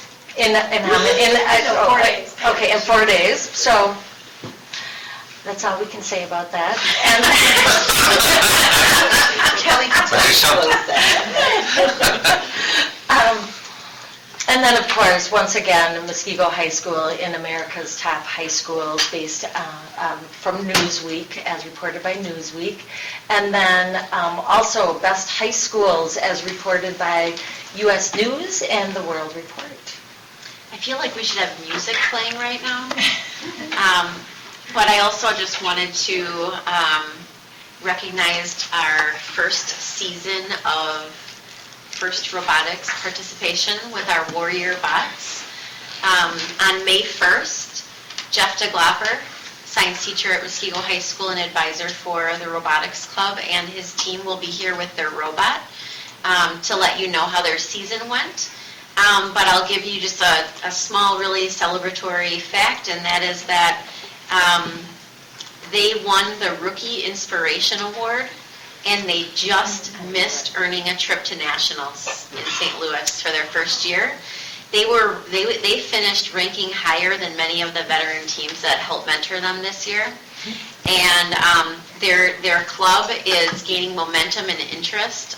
The group has decided, they voted as a team to continue to meet every Wednesday, to continue refining their skills and working with their mentors. And the women on the team have already started to outreach to middle school students to try to gain momentum at the middle level. Jeff gave a survey to his team asking, after working on this project, are you more likely to consider a career in engineering? And 82% of them responded likely or very likely. So May 1st, bring your hard caps so that you don't get hit by anything, but a robot will be here performing. May when? May 1st, board meeting. Okay, good. Yep. Is the team going to be here, or? Some of the team will. Just the no, right? Yes. Any questions for the team? Thank you very much. Thank you. Thank you. Appreciate the update. And finally concludes the superintendent's report. I'll be better next time.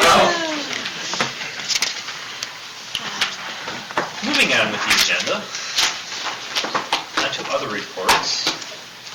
President's report. The only thing I wanted to bring up is, I thought of it when you were talking about the robotic team. Muskego High School has through a joint effort with the Indian motorcycle group or Indian Motorcycle Metro Milwaukee, the Indian dealership that's right in town. They're doing a build team. It's a competition where essentially they go dumpster diving for parts for a motorcycle, and they're building a motorcycle and then it gets raced, not by one of our students, a professional driver, but follow their progress. They have a Facebook page. They came up with their own logo. They have the Muskego M, and instead of the feather they have a wrench. But it's really, these kids are getting experience. I mean, they weren't all just typical gearheads. They're just kids that want to learn about this, and they're having a lot of fun doing it. They meet every Thursday at the Indian dealership, and I give Rob, the owner, a lot of credit for reaching out and doing a partnership with our shop teacher. He's really involved there. It's a neat partnership. So. And the interest far exceeded the number of openings that he had. Yeah. Really? Yeah. Yeah, I stopped in there last Thursday just to see how see what they're up to and doing, and the little area in the shop is just packed with kids, and he's trying to get a business going, running a business at the same time. But it's a neat thing. But if I could piggyback on that, because I had a chance to talk to Rob, and he's been in the motorcycle industry his entire life. Yeah, it's well known. He heard an announcement. He was sitting in homeroom at New Berlin West, I think. As a high school student, he was sitting in homeroom, and they over the morning announcement said, "We have a job opening at Hal's Harley Davidson to wash bicycles," and he went, "Really?" And he went and got the job, and he's made a career out of it. Now he owns the Indian motorcycle dealership. So it's don't underestimate what one little thing can. And not only owns the dealership, Rob is probably the most technically gifted modifier of Harleys. His engines are probably some of the best. If he wants to modify an engine, he's been known for that for years. In fact, he owns a dealership now. It's just kind of neat. So anyway, that was my, if it was a report, that's what it was. So moving on to board clerks. Report, administration of oath of office. We had an election last week. We did, yes. We did? Mr. Bowman? Yes. Who won?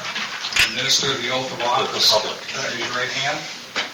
And Repeat what's on there. I, Robert Bowman, have been duly elected to the office of school board member for the Muskego Norway School District, but have not entered upon the duties thereof. Swear that I will support the Constitution of the United States and the Constitution of Wisconsin, and will faithfully discharge the duties of said office to the best of my ability, so help me God. Thank you. Buckmaster. Schrader, raise your right hand. You may. I, Christopher Buckmaster, have been duly elected to the office of school board member for the Muskego Norway School District, but have not entered upon the duties thereof. Swear that I will support the Constitution of the United States and the Constitution of Wisconsin, and will faithfully discharge the duties of said office to the best of my ability, so help me God. Congratulations.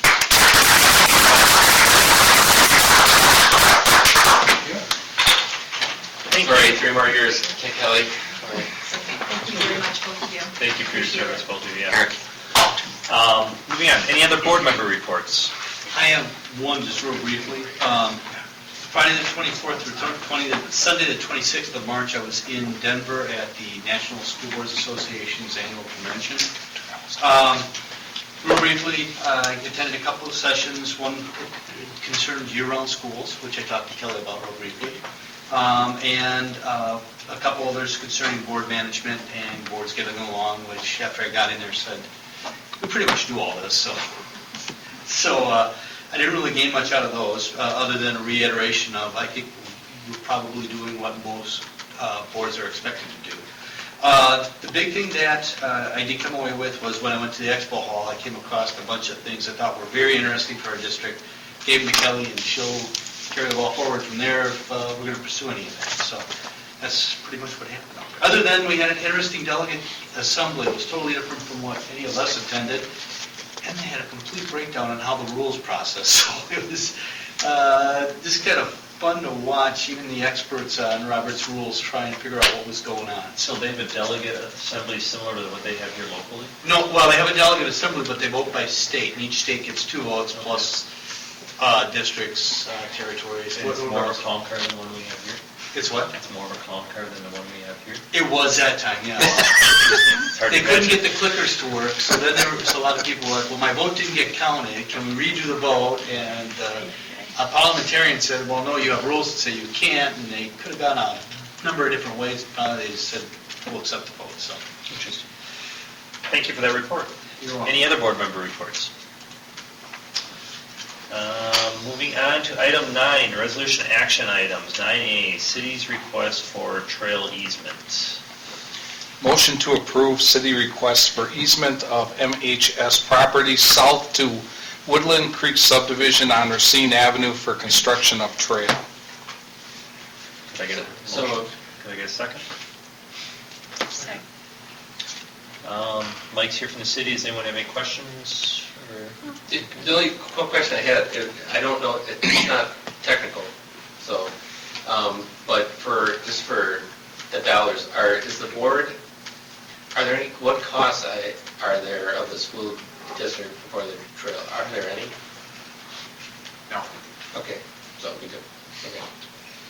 Do we have to do this? That was easy. Thank you very much. Not a problem. So, Why? Since you waited so long, I'm going to ask you a question. On the attached exhibit showing where the path is going to go, when it gets to the entrances, it kind of jogs up a little bit and then straightens out.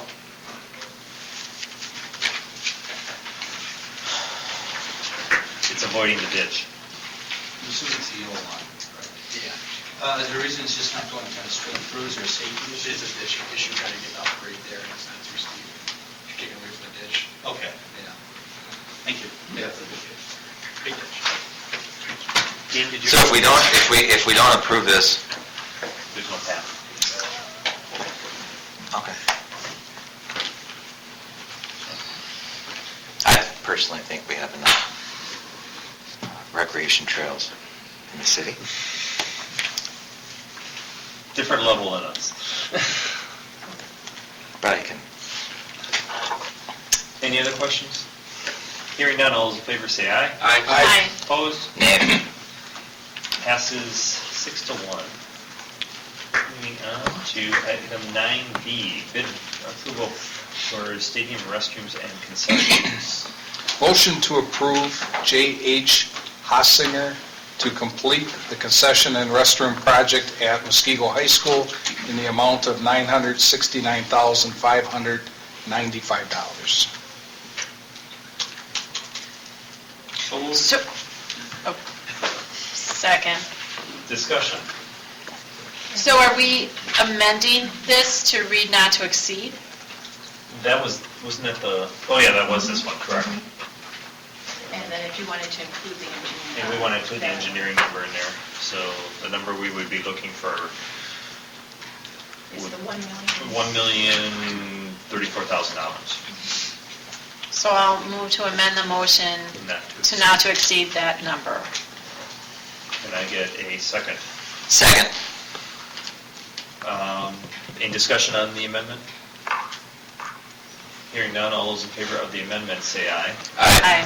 Opposed? All right, so now it's amended. Any questions on the project? Any more questions on the project? Okay.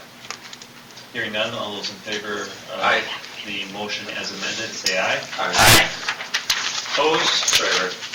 That passes unanimously. Thank you. Resolution action item 9C. Motion to approve resolution authorizing the establishment of an escrow account with respect to certain of the general obligation school building and improvement bonds dated July 5th, 2016. So moved. Second. Discussion?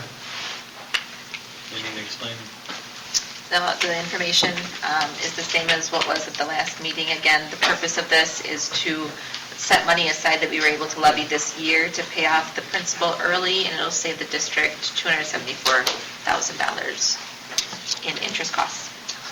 Any other questions? The escrow account, then, does it have a set interest rate? Or it looks like interest rates are going to be rising. What's that? Well, they're going to be rising apparently. It's so Pardon me? minimal. It's so minimal at this point that it's not.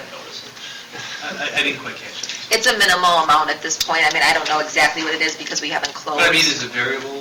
Will it adjust? I don't know. What Honestly, sort I'll of have to. flexibility do we have? Is this just like? No, you put the money in, it stays there, and then Associated Bank is who holds the escrow account, and they're the ones that actually make the payments for us. So they'll pull out the money. They send us an invoice for what we need to pay for our total payments, and then whatever portion that needs to come out of escrow from this transaction, they pull directly. So they actually manage all of it. We have no say in how that gets invested. All right, thank you. You're welcome. Any other questions? Hearing none, all those in favor say aye. Aye. Opposed? Passes unanimously. Thank you. Item 9D, textbook purchases. Motion to approve purchases of textbooks for 2017-2018 as presented to be funded from the curriculum office budget. So moved. I'll second. Any questions? Hearing none, all those in favor say aye. Aye. Opposed? Passes unanimously. Thank you. Item 9E, gifts, grants, and bequests. Motion to accept with thanks the following donations. Lake Danoon Middle School, $1,500 boys youth basketball for the purpose of restoration of the Lake Danoon gym floor. Muskego High School GE Star Awards, $500 for Science Department, Scott Berry class. Impro Corporation, $200 for Engineering Technology, Karen Lindholm class. Elementary School, Lake Point Church, Granola Bar Drive. Bars were distributed to elementary schools, approximate value $260. So moved. Second. Discussion? Thank you. Thank you. All in favor say aye. Aye. Opposed? Passes unanimously. Moving on to discussion items. Item 10A, self-provisioned fiber network. Everyone. Hi, Tony. Hi. I'll have Mr. Becker come join me, and Ryan, why don't you guys come over here, just in case that'll be easier, so we can be more efficient as we go through. I'll just start off by looking at our very first slide. We have the proposal to our board. That happened September 12th, so that was our first step. I'll bring this up in just a little bit. And then we also had the board approval for engineering, November 14th. And this update will have the following pieces of information: our bid results and selection process, the financial impact for the district, E-rate next steps, and potential hypothetical timeline. So that's what we're going to be just addressing. And I'll start off by having our MC&E representative on our engineering process, Mr. Dan Becker, who of course is no stranger to our meetings here, as we step through this. And Dan, I'll just have you, if you want, I don't know if you need any information, I'll work on bringing this up in front. So. Okay, that sounds good. In the meantime, what I can do is, thank you for having me again. We did receive bids back. We had a relatively low turnout at the pre-bid walkthrough, which was concerning, so I'd asked some questions regarding the turnout, and as it turns out, there's a lot of busy contractors out there. But the good news was, out of the 5 contractors that we had at the pre-bid walkthrough, we received bids from 4 of them. And in conclusion with that, all 5 contractors did submit pricing, but 2 of them teamed up on that price. The bids that we received ranged 1 above the estimate and another 3 below the estimate. The low bid came in at $842,000. What was our estimate again? Our estimate was $1.5 million. So it came in considerably below the estimate. And the reason for that is because it's twofold. One, when we do our estimates, we try to take a conservative approach, so we're not in front of a board again asking for more money down the road. And 2, with this project, through the engineering phase, we were fortunate to find very good construction corridors, especially in the rural areas, which opened the project up to the contractors to use some various installation methods, one of which is plowing the duct into the ground, which you can do considerably faster than via directional borer. Now, without getting tied up in details, the plowing is considerably cheaper than boring those. So the contractors that I was talking to during our walkthrough, I had explained that to them, that none of the permitting agencies whom we've met with defined a directional bore installation method. As a matter of fact, many of them said, yes, you can plow it in so long as the restoration is done appropriately. So with that in mind, some of the contractors, not all of them as you can see by the results, but some of the contractors took that into consideration and their prices were reflected in that, which is why we've received bids that were considerably less than our initial budget. I was happy actually in the end of it to see that one of them did come in over budget, just for the fact that it shows that our budget was not, abhorrently high just to make it look better than what it was. We did have the one high bidder, which we know we'll always have, and fortunately we had 2 low bidders this time. In the review phase of the bids, all 4 of the bidders had good responses. They all met the criteria, with the exception of very minute detail, one of which was you're missing an email from a contact list. So in our evaluation, that did cost them some points, but in the end, the lowest bidder was still the most cost-effective for the school district, and they were still the most qualified bidder for the project. Great. Thank you. Moving on. Next, we're going to discuss financial impact. There is another document titled Financial Impact. So I was really creative. Fiber project, yes. So Julie, if you're open to it, why don't you discuss a little bit of what went into making that document? Sure. So what we wanted to do is just basically show, because I know that there are a lot of concerns about fund balance and how much fund balance are we going to have to use for this project, how much money is going to have to go up front.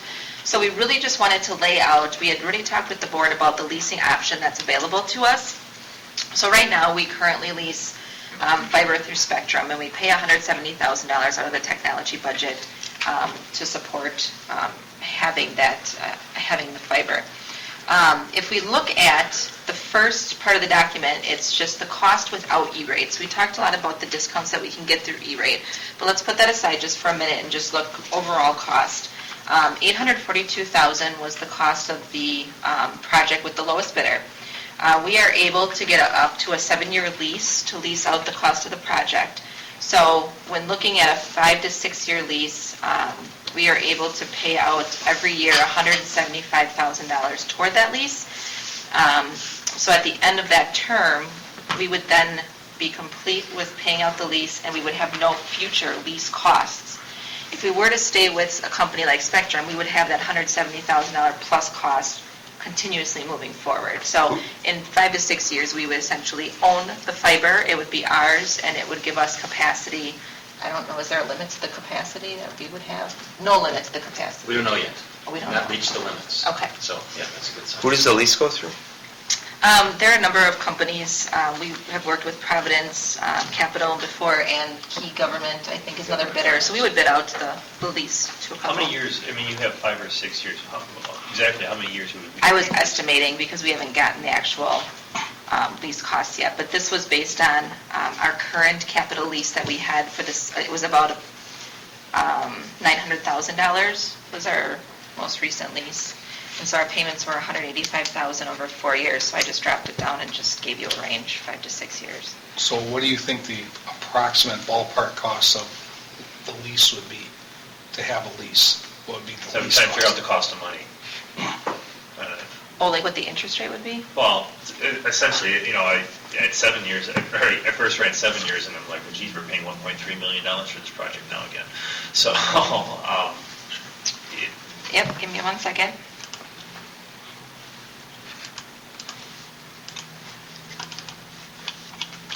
I'm just going to look up what our last capital lease was to give you an idea.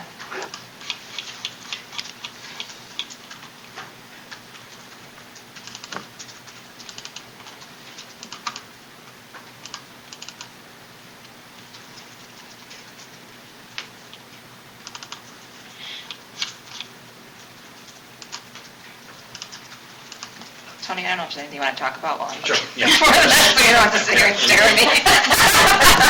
No pressure. The reason that Julie has put in 2 different areas is because the E-rate is not a guarantee, right? So our next step is to apply to the approved bidder, and we'll get into that in just a little bit, so that we can get into the E-rate cycle as soon as possible, because that window will end soon. And that means we start what is roughly a 90-day window. That is what E-rate has informed us will be the case. Now, last year, if you remember, there were some delays in this process, so 90 days is certainly not a guarantee. It is their intended window of time. And so we'll talk a little bit more about that. So what's happening is we're proposing that if E-rate were to not be approved at all for the district, our highest end of that cost would be that $800,000 mark. And to be more specific, it would be that $842,670 mark. And so that's why we're showing it. However, we're really hopeful, again, other systems have been approved, that we would be at the lower mark, which would be the $505,000, and that would give us that opportunity to even reduce the number of years that we're leasing and pay this off in a much shorter period of time. So while there are no guarantees, our goal is to be ready for either one, noting that both would still fit within the budget of our technology budget without having to dip into fund balance with any of those options. Can you back up a second here? Yes. And if we've covered this, I apologize. What's the E-rate? Yeah, sorry. The FCC essentially has oversight over a portion called USAC, and that is every time you have a phone bill, a little fee is paid into this large account, and that is used to offset and subsidize costs for telecommunications, internet, connectivity essentially. Just recently, in the last year and a half, they approved the ability of school districts to use some of that funding to offset the costs of the build-out of a self-provisioned fiber network. It's based on the number of students in our district who qualify for free and reduced lunch. In this case, we are eligible for a 40% discount on the dollar. So in this case, the $505 is about 60% of the $842. Okay. And that's something that you have to apply for? Correct. Yep. We have to apply well in advance, and again, approval is not a guarantee, but again, with the help of our engineer, Dan and MC&E, we're going to stick to very specific guidelines to make sure that we're doing everything we can to be eligible. So when's the first opportunity you can apply? Well, we already have filed what's called a 470. That's the very first form that sets the wheels in motion on this process. That gave us a 28-day window for these bid processes to be turned in and selected, and now we turn in to what's called a 471. That's the second document, where we select our contractor, which would be non-obligatory. We don't have to go with them. We would write into our contract that we would have contingencies, both for E-rate approval and, most importantly, board approval. And that would give us the ability to apply formally, and then it would be up to USAC to approve us within that. And of course, they may come back to us looking for more information, which is why we're heavily documenting this process all the way through. Okay, and when is the expiration date on the bid? So, The bid was written with what Mr. Spence just outlined with the 90-day window. So we had asked for pricing to be valid for 150 days or 90 days beyond the opening date plus additional time for the board's review process. So we pushed the bids out long enough that we can stick to the timeframe that E-rate has put forth. so is your desire then to come back to us when the E-rate comes in, and then we at that point make a decision whether we approve it, whether it's with E-rate or without E-rate? Yes. We would ideally like to report even further news that's very favorable, which again, that we would receive approval. At the same time, we have to remain hopeful that they've added efficiencies to their processes and that they would hopefully meet the timeline that they're talking about. And again, not to go back to history of last year, but there were significant delays. But to note that it was the very first time that they even opened up that process. So there are a lot of applications, and again, it probably wasn't a perfect process from the start. So again, it's not to provide all these disclaimers, but that is our intent after that window to be able to come back to you for approval. So if it works the way it should, when do you perceive you'll be back to talk to us, with or without the E-rate? Yep, if we take a peek at our timeline, Yes, sir. we could segue to that. Would you mind to step into that? So again, that's the one we have. Thank you.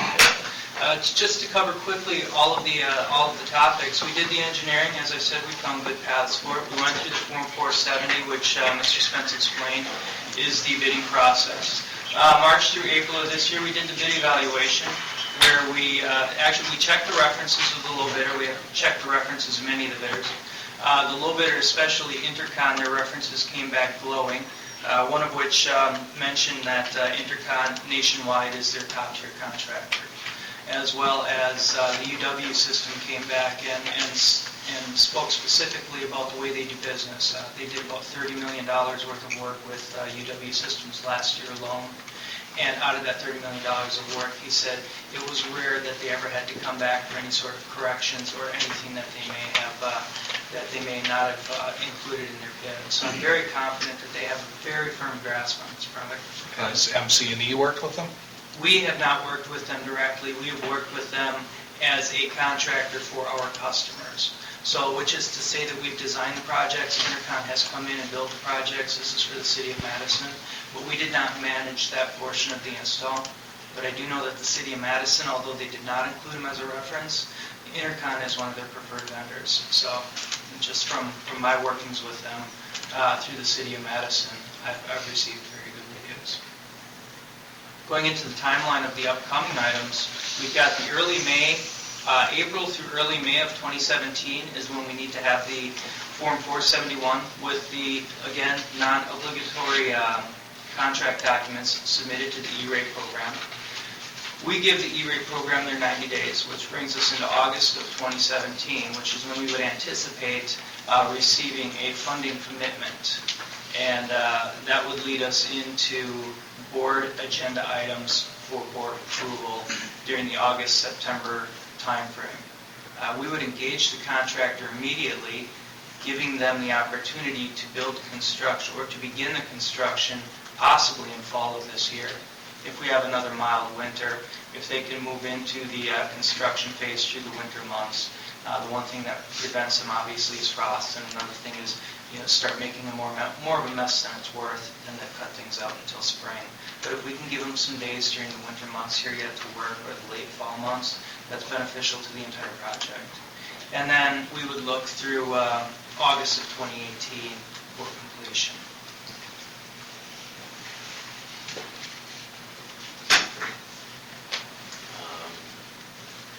Maybe a few questions. I'll finish the last slide and we can get to that if that sounds okay. Sure. Something that hasn't changed is the why.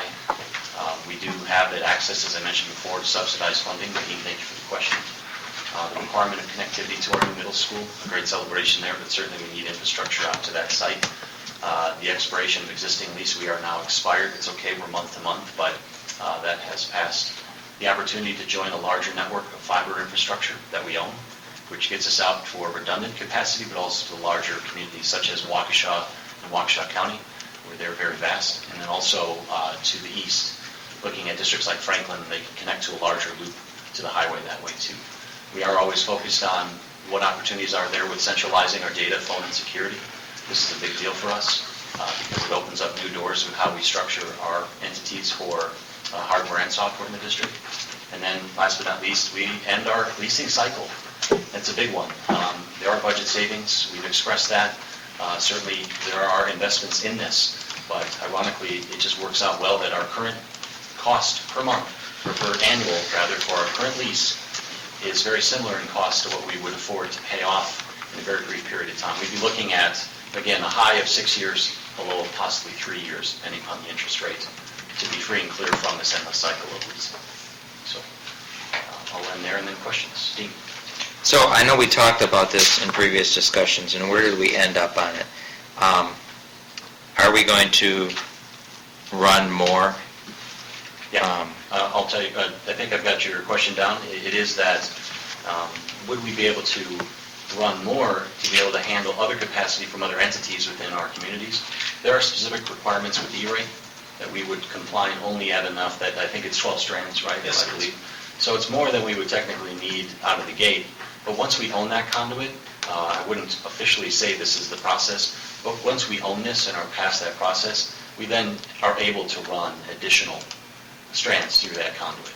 But for this project, it would be just for our entities only. So then what's the, I mean, is it doubling the cost then to go back and rerun it, or how does that work? No, sir. When we build these estimates for running a cable through an occupied duct, we usually estimate about $1.50 to $2 a foot. With an installation of this size, where we've got a small cable and a 2-inch duct, I would say you'd lean more towards $1.50 per foot. So you're talking, a couple miles, $10,000, $12,000 to do the cable installation, versus anywhere between 18 and 20 when it's all said and done to actually install the duct and the initial construction.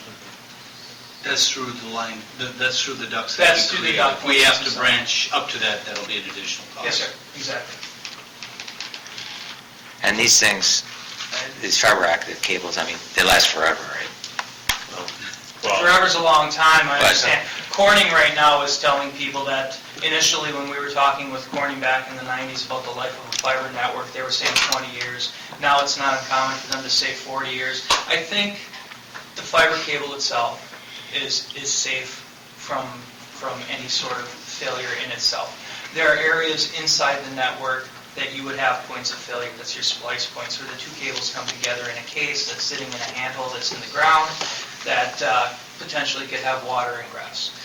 Those are the types of issues that you would run into over the life of that fiber network. Replace a splice case, maybe a couple $1,000 on the high end. So if you're looking at something like that, as far as a replacement cost, that wouldn't typically happen, for, I would say, it would be safe to assume if it's installed properly, 20 years down the road. So you're running what kind, like OCPX or some kind of? I'm sorry, for the... What kind of fiber, I guess, are you going to run? We'd be using an outside plant, all dielectric, HDPE fiber with, it's a loose tube construction, so there's less attenuation on the strands themselves, which allow us to go further and have less loss across the network. But it's a typical type of fiber. We design the non-armored, all dielectric fiber because we're going inside a 2-inch HDPE duct. Once that duct transitions at the building, it's inside galvanized stainless steel. So the armor eliminates any sort of transient voltages that we would get if it's not properly grounded or if the grounds erode over time. There's no electrolytic capability in the fiber itself. And then the 12-strand, what was the reason behind that? It was an E-rate requirement. Okay, so they won't have you go beyond that. Yes, they don't want you subsidizing a build on I figured that was probably the reason. That makes sense, Yeah, it's a shame. Yeah. I'd go with 36 if you could. Yeah. But, yeah, okay.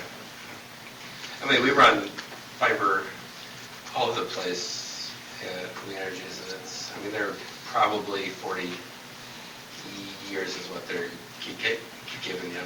I mean, before, but it's really more the optics and what you're gonna shoot across it, so that's going to be, Tony will be back.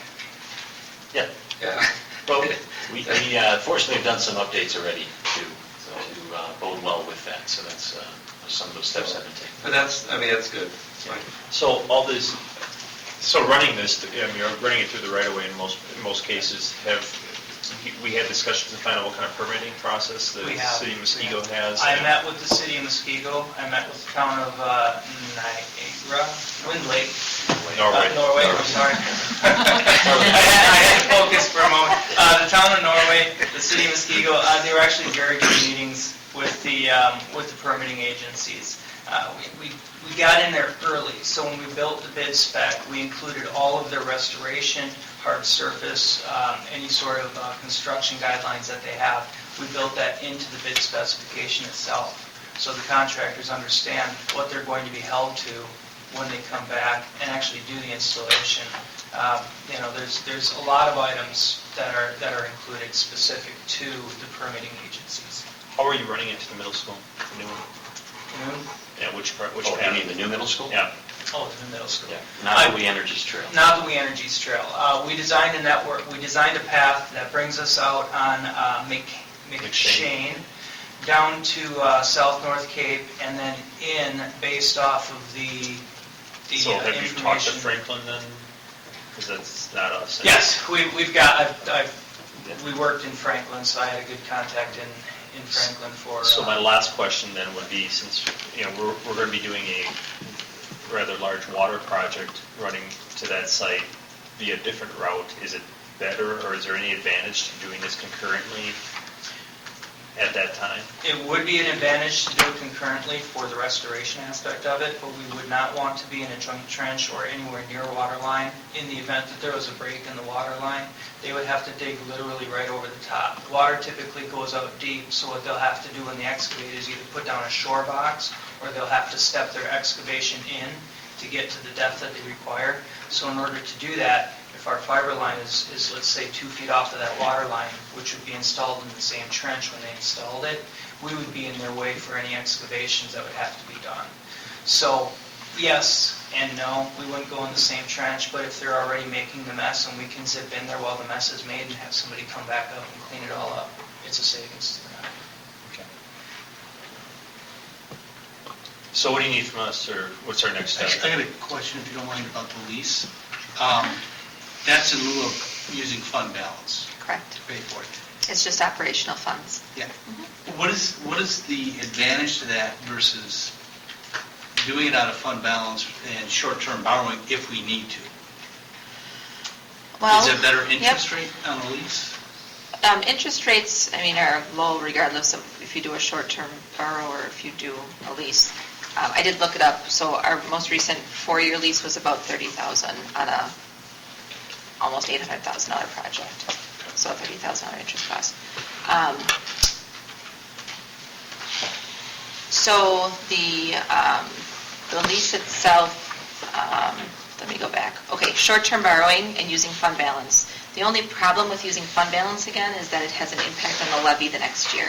So if we're thinking about kind of big picture, if we were to take it out of fund balance, that's fine, but in addition to all the other fund balance projects that we're talking about, we're likely not going to keep the levy down.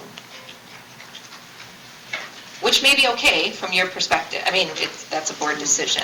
Okay. Because if we spend outside of our budget, our levy will automatically go up because our aid goes down. We're a negative tertiary district. We work in reverse. And there's no way we could set ourselves up as our own leasing agent and have that. I'm assuming there's probably some state regulations about that. Well, yeah, you wouldn't lease, you would just borrow the money. Just take the money to yourself. You would just take the money, but there's still the impact on the levy, yep. So Julie, $30,000 on 800 over 4 years is like 1%. Leases, where are we getting 1% money from? The interest rates have gone up significantly in leases. This was our lease in 2016. And actually the year before that, the Cisco, we were able to work out a zero-interest Cisco lease with Cisco, so it's just who needs business at the time. But was Cisco the provider of the... They were the provider of the product. So that there is obviously, they're subsidizing in there, there's. Right, so what, I mean, are you talking about using a finance company unrelated to? Providence project? Capital is one of the finance companies we've worked with. Key Government Finance is another finance company that's worked with governmental agencies. They do provide lower interest rates than Should we borrow more? normal. What's that? Should we borrow more? No, I'm just. No, I mean, I mean, that's just not what Can we do arbitrage? cost of money is right now, so that's what, it's surprising. Well, and as the lease would develop, of course, those things would be presented to the board. Yeah, we would go out for bids, so you'd be able to see that. Again, like you said, things can change. I mean, this was our 2016 lease, so. Rick, you had asked about next steps, if you don't Yeah. mind. The slide behind you, once again, is on the E-rate process next steps. Those really are our next steps. Again, as Dan had discussed, we do need to contractually obligate to our selected qualified bidder at this point, but we would add the contingencies, once again, of E-rate and board approval to make sure that there is nothing that could pass through without that most important piece.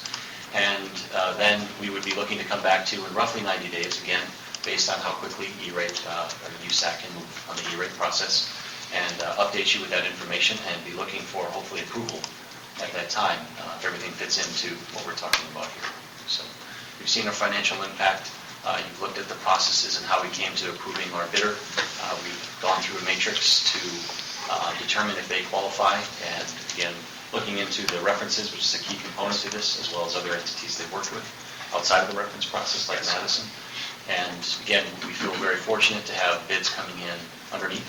We feel great about that, and are excited about next potential steps. So at this point, that's what we're looking for, is moving forward the E-rate approval process. What's your plan for, right now we're going month to month with Spectrum. Yes. What's your plan when they double the rate for not having a contract? Right. Well, ironically, at this point, they would not be looking to increase our rate out of contract. So we did verify that with them. And did they give you any kind of time frame on that, or They just did not. say something next month? Right. They are aware of our interest in evaluating the South Provision Network. So certainly that could be a motivational factor, but of course, they also offer to lose our business completely, noting that, as I've shared with them, this has not been approved. We've simply moved forward with engineering to evaluate this. Is there anything we can do to be prudent to get them to lock some kind of rate for that window that we need it for? Yeah, it's 3 or a 5-year agreement moving forward. And that's it? Yes. Okay. Yep.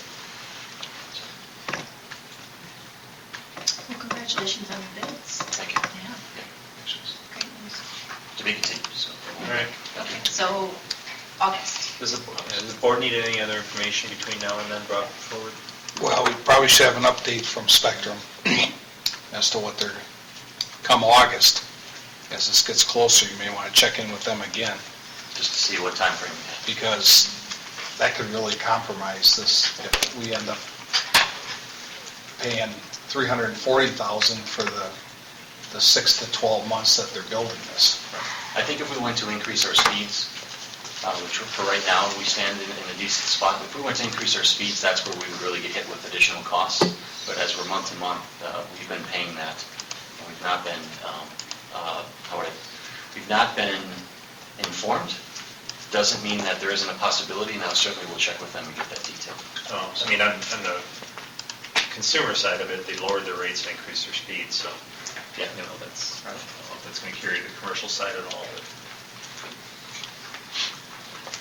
but yeah, it's a concern of mine also. Any other information board might need between now and then? All right, thank you, gentlemen. Thank you. Thanks, guys. Item 10B, 2017-18 budget tiers. Ms. Kelly. All right, so we looked at this a little bit at the committee meeting. But we went through a series of options as far as what our best and worst case scenarios could be with the budget. Again, we don't know what our enrollment's going to be till September.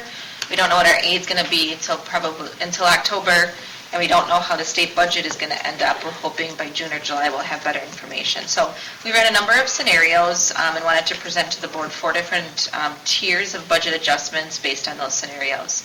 So starting at the top, the first one is the best case scenario. So that's assuming we get the $200 per student in categorical aid and our enrollment goes up by 50. If that were the case, we would actually have a budget surplus of $194,000. And again, we've put in the assumptions into the budget, we've built in insurance cost adjustments, we've put in salaries, we've put in transportation and utility increases. So this is above and beyond all of that. That would be amazing. I don't know that I've ever worked with a budget surplus from the state before, so that would be best case scenario. Moving down to $100 per student with flat enrollment, we have two different, going back up to Tier 1, if we had those additional dollars, likely I'm assuming the board would want us to reallocate those to capital projects, but that would obviously come back for your approval. The Tier 2 budget adjustments, we would have to reduce the budget if we got $100 per student and had flat enrollment by $534,000. We would be able to accomplish that. We had the elimination of the long-term care this past year, but it was still in the budget, so that would be a reduction. Also, the reduction of cash in lieu of. Again, that's the money that people get for not taking our insurance. However, because we're self-funded, we're gradually backing that off because there really is no benefit to providing that money anymore. That would allow us to essentially be able to balance the budget with an additional $66,000 to reallocate.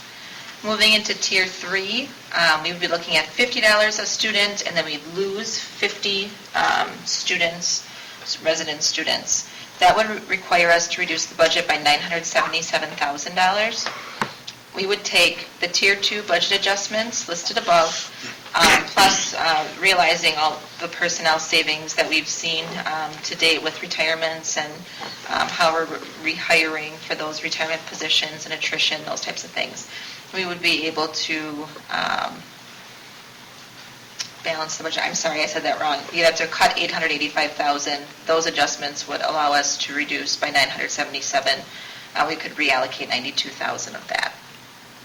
And then the fourth option is if we get no money from the state and we lose 50 students, this is our ultimate worst case scenario. Our reduction would be $1.125 million. We would take the recommendations from Tiers 2 and Tiers 3, and then we also look at being able to reduce one transportation route, which would save us $50,000. And then we're looking at a program change at the high school where we actually have at-risk students going out. We would be bringing them in-house and providing the services and the program that they needed right in-house. And that's something the high school is working on as we speak. So we would be able to save about $100,000 with that adjustment. Thus, we'd be able to balance the budget with about a $2,000 surplus. There's one option that I brought up year after year, and I'm not seeing it listed on here. I would like to see at least the implications of it would be requiring spouses that are on our insurance that have options of getting insurance to their own employers, of putting some kind of surcharge on that. Okay. So.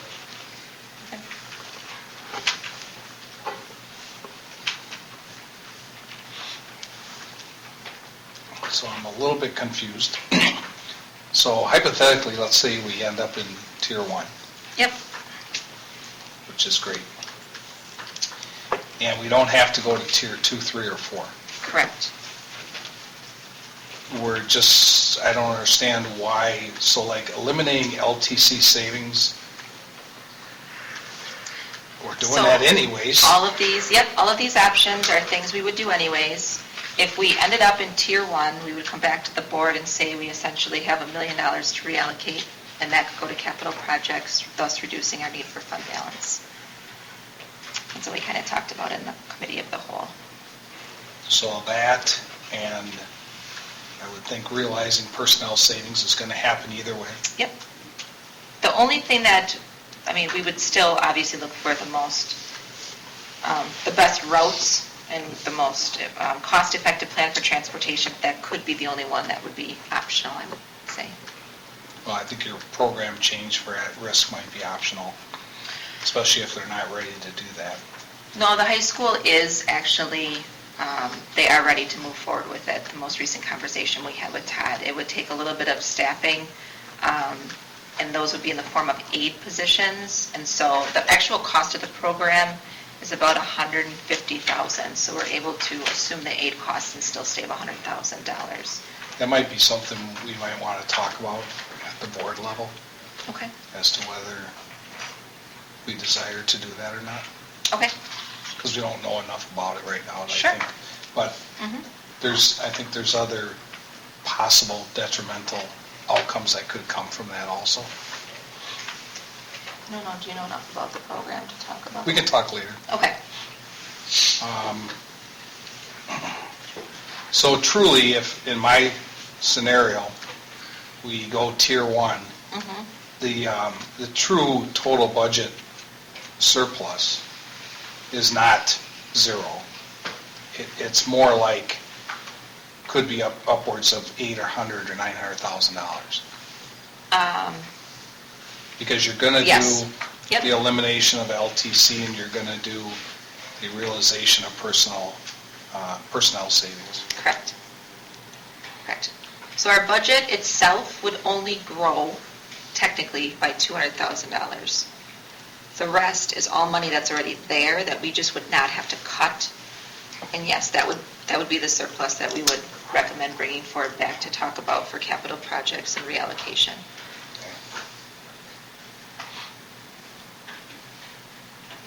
This is a little different than we've seen in the past. Really it is. It truly is. We've had some... Well, and the good news is it seems like the governor is digging in on this. He's very committed to keeping this funding where it's at. The Joint Finance Committee has gone forward with these assumptions.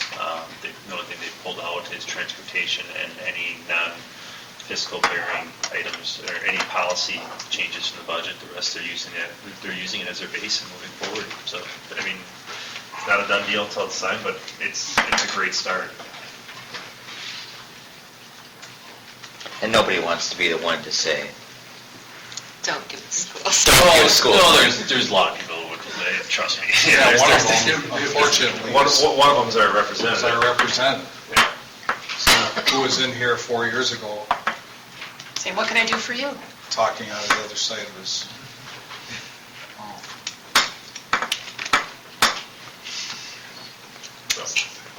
So we will bring back more information about the at-risk program.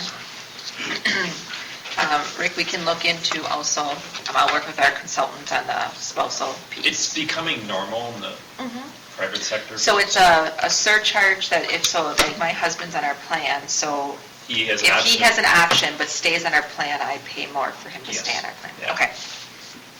Yeah, and it's not small usually. Now, if he doesn't have an option, there's no surcharge, but it's only if they're not taking advantage of their own benefits from their employer. Okay. We'll get more information on that and bring that back. So ideally at the next meeting, we would have the board approve these various tiers and the things within them. And we could pull off at risk until we have more information, and I'll have the retirement information or the health insurance information before. The other thing you'll have to look at probably for that to work is breaking our plans from single to just family, which we should be looking at anyway. It is. I actually sat in on believe it or not, a really intriguing presentation on health insurance. Oh, I'm sure. And it's a gentleman who is actually a professor, I want to say at the University of Minnesota, but actually showed health insurance costs, the plan options, and then showed when you break it from single and family to single, single plus one, single plus two, singles plus dependents. And those plans it's just a cost shift, and it's actually no more of a savings to the organization. No, but it's a fair way of distributing the cost. Sure. Yeah, no, I would agree that the costs don't change from our standpoint, but it's fair. Okay. Especially with people that are, paying a percentage of it. If you're just a husband and wife, you're paying the same percent as a family of 10. And usually they cap the, it's usually plus 3 at the most or something like that, or even plus 2. Okay.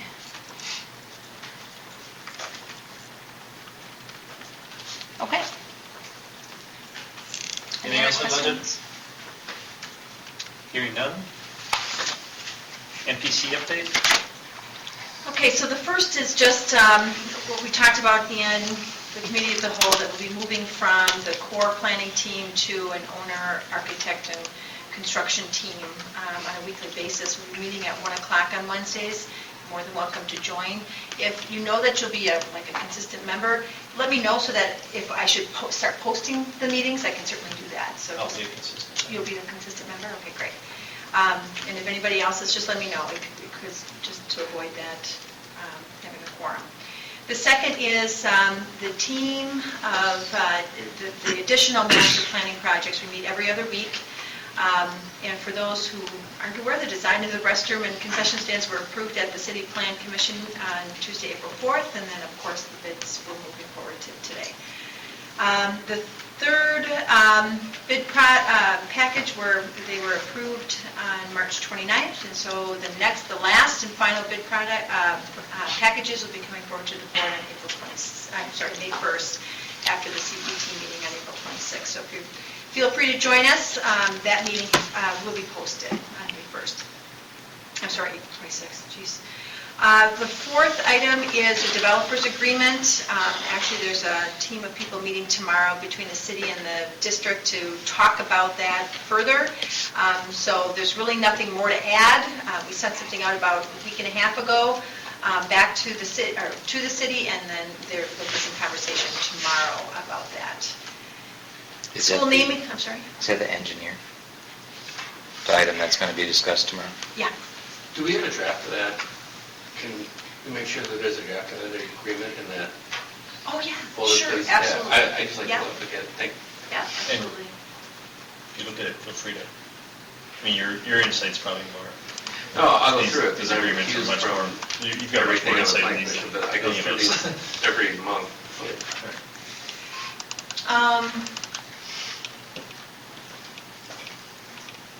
So then the school naming process, great to announce that 234 people responded to that school naming survey. That's for all 3 schools.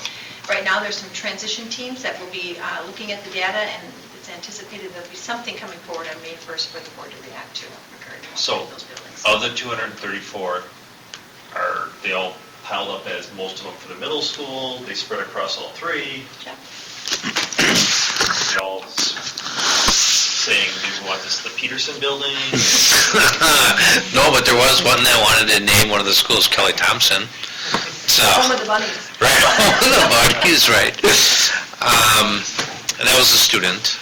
But we had 234 respondents, 190 were for the new middle school, and we had close to 190 to 200 for each of the other respective elementary schools.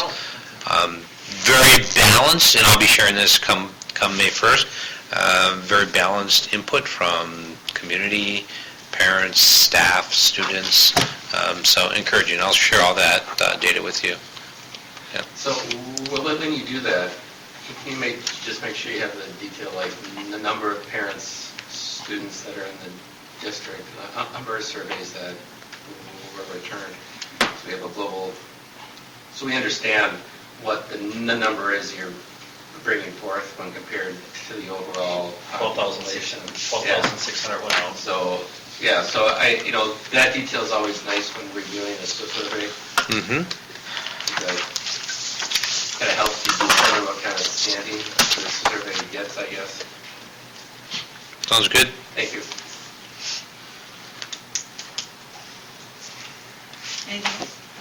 Nothing else new. All right. Information follow-up? Yeah, I got a question. I'll make it quick. On which, just in general, or on one of the 2 On items listed? the budget monthly statements. Yep. So our fund balance went down to $5.3 million Yep. in the 1st of December. So going back to our thought process of $6 million of possible fund balance use, understanding it's not all this year or next year. Right. We're probably, if things stay relatively the same, we're probably looking at short-term borrowing.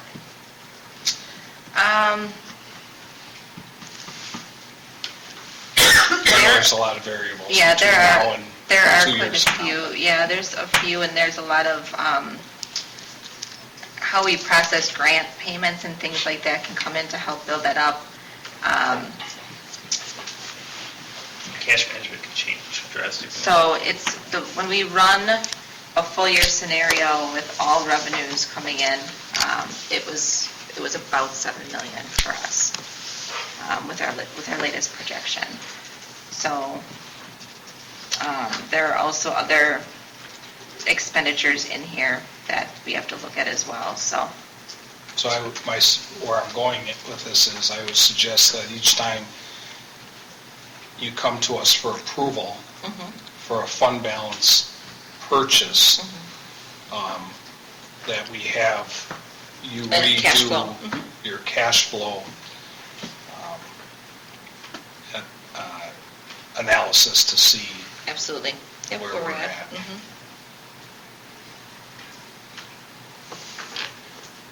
Any other questions? Great. Any other questions on this item? Anything under item B? Can I just briefly talk about a few things? So we partner with our actuarial firm, Key Benefits. They always come and tell you about OPEB, and it's really hard to listen to sometimes. But they wanted to do a series of 3 5K events at 3 different schools. They wanted to make it an annual event. They're very charitable organization, and so they asked us if we wanted to participate. The only caveat is we provide 20 volunteers and we host the event. They work with 5K events to make sure that the route is run, the proper authorities block off streets, and they take care of all of the details. We just have to let them know where we'd like the monies that are raised to go to, because after they pay off the cost of the event, the money gets turned over to the district. And so we chose the outdoor athletic activities since that's something that we're working on as part of it. And then also, one of the initiatives that's kind of district-wide is a bullying prevention piece, so we're hoping to have a team from that's working on bullying prevention being there to sell T-shirts and some other things. But we have the ability to do whatever we would like to do that day for fundraising if we wanted to. They're going to manage the race. There'll be a 1K around the track for kids 10 and under, so they're not in the street, which should be fun. And any big donors will be able to set up a booth. So we'll have it start and end at the high school here, and we can use inside the cafeteria if it's raining, or we can be outside. So we really don't have to do anything other than they have this website up and running, so we're just promoting the event, and we'll be working with the schools to get the information out. We'll do some IC messages, and we did do a small save the date in the community newsletter, so that went out to the community, so we're going to have to get that information out to the local businesses as well for promotion. What's that date again? June 24th. We're the first of the 3-part series. We'll be kicking it off. And so hopefully, if all goes well, we'll be able to raise some money for those projects. And It might be just a neat community event, too. Some of these runs are pretty popular that they have here. yeah, we're hoping it snowballs into a bigger thing. Okay. Anything else new in the clinic or anything like that? We have some information in there about, we actually have partnered with Columbia St. Mary's to have a mobile mammography unit come out on June 1st. We had sent out a survey to ask for interest. We had over 61 people say that they'd be interested. I believe there's only 30 appointments that are available. We tried to get more than one bus, but they didn't have any available. So it seems like it could be a popular thing for us. We're self-funded, so we pay for the cost of a mammogram regardless. It's 100% wellness. By doing it this way, we actually get a discounted rate because we're bringing the entire service here, and as long as we can fill most of the appointments, it's actually less of a cost than people going individually. So we're making it convenient for employees and hopefully saving some money and also doing some really good preventative wellness care for people. Does that increase our liability when we start getting the bigger items like that? I mean, if we misdiagnose an earache, it's one thing. If we misdiagnose breast cancer, it's a... It's a health stat liability because they hold all the medical malpractice. We don't have any liability insurance when it comes to the clinic from a medical perspective, unless somebody slips and falls in the clinic or something like that. Okay. But that's a great question. On the wellness end of it, it's interesting, we've got wellness initiatives. Do we give any incentives for That's the next thing that's on here. So we are looking at, the health risk assessment is something that we do for employees. We did it last year. We're looking to do it again and get greater participation. We are offering an incentive for any employee who, if you're an employee of the district or a spouse on the plan, our premium costs will go up for the upcoming year. But if you participate in the health risk assessment and your spouse participates in the health risk assessment, and the outcome of that assessment, if you have 3 or more like high risk factors, or you have 1 immediate factor, you have to visit the clinic as a follow-up. And if you do those things, you get a $50 per month reduction in your premium. So we're providing an incentive for that. And that was actually the low end compared to what the schools in the area do. We did an analysis. I think South Milwaukee did 80. It was something ridiculous. But anyway, they got 100% participation when they did it. But obviously the health risk assessment helps us to diagnose things early where people may not do it in the future. And also the way that we're doing it this year is it's run through the clinic. So you go to the clinic, you go between now and July 30th to get your health risk assessment. And then if you need a follow-up, you have till October 30th, and the incentive would start in January and run through August. So we're going to see how that works this year. We are paying for Jenny and the MA. She's new. We have a new MA just recently hired. We're paying for them to be in the clinic anyway, so the cost of the HRA is simply the blood work that we do. So we're looking forward to that. We're looking forward to getting more people into the clinic and continue to bump utilization and also to help keep our employees as healthy as possible. So that is the one incentive we're working on that way. As far as participation in activities, we'll get donations for gift cards and things if people participate in. We're running a weight loss program right now, but actually the clinic is running most of our wellness. So they're running the weight loss program. They did a pre-diabetes thing prior to that, and so. So have any of the studies talked about how much, do these things really lower premiums on our end by doing it? Steve Ziegler was, when he was there today, he was talking about Impro's they bought, well, not that I'm encouraging doing this, but they bought Fitbits for all their employees, and it's voluntary if they want to participate. They do their 10,000 steps a day. They get, I think it was like 10% off their out-of-pocket cost for their insurance, and different things like that. I don't want to just something, but give a 10% discount and we're saving 20%. Well, those are things that I'm curious if they benefit. Yeah, so obviously with this one, it's 1 year, so we have to do obviously a little bit more research with that. But I can say that right now we're running at 79%. And that includes the cost of running the clinic. So we're actually very much under budget from a health insurance perspective. And obviously we'll bring in those numbers back in May or June, I think, at the next meeting. But there is something to be said about the exercise program. So we have looked into the cost of doing, like, if you have a gym membership, you can get a reimbursement if you prove that you went, those types of things. It does get costly, though. Yeah. It's like $6 per employee per month to offer that, even if people don't take advantage. So you're paying, you know what I mean? So sure. It can get a little We just pricey. switched But insurances to Humana, and they have this whole tiered thing. If you do this, you're at this level all the way to platinum, and platinum you get a huge discount, and it just goes down from there. But just curious, and that's a smaller company that's doing it. Must be some benefits. yeah, we can definitely look into what Anthem has to offer from that perspective. Any other questions? Thank you. Item 12, motion to adjourn. So moved. All in favor, say aye. Aye. We're adjourned at, too late. So. I think it was. And next Don't time, forget to talk to Jeff. I'm gonna talk to Jeff. And next time I go and have Thanks my everyone for your assessment, extended I won't stay. eat a bowl of There you go. Captain Crunch before I go. Kind of threw my numbers off a little bit. Well, that's what we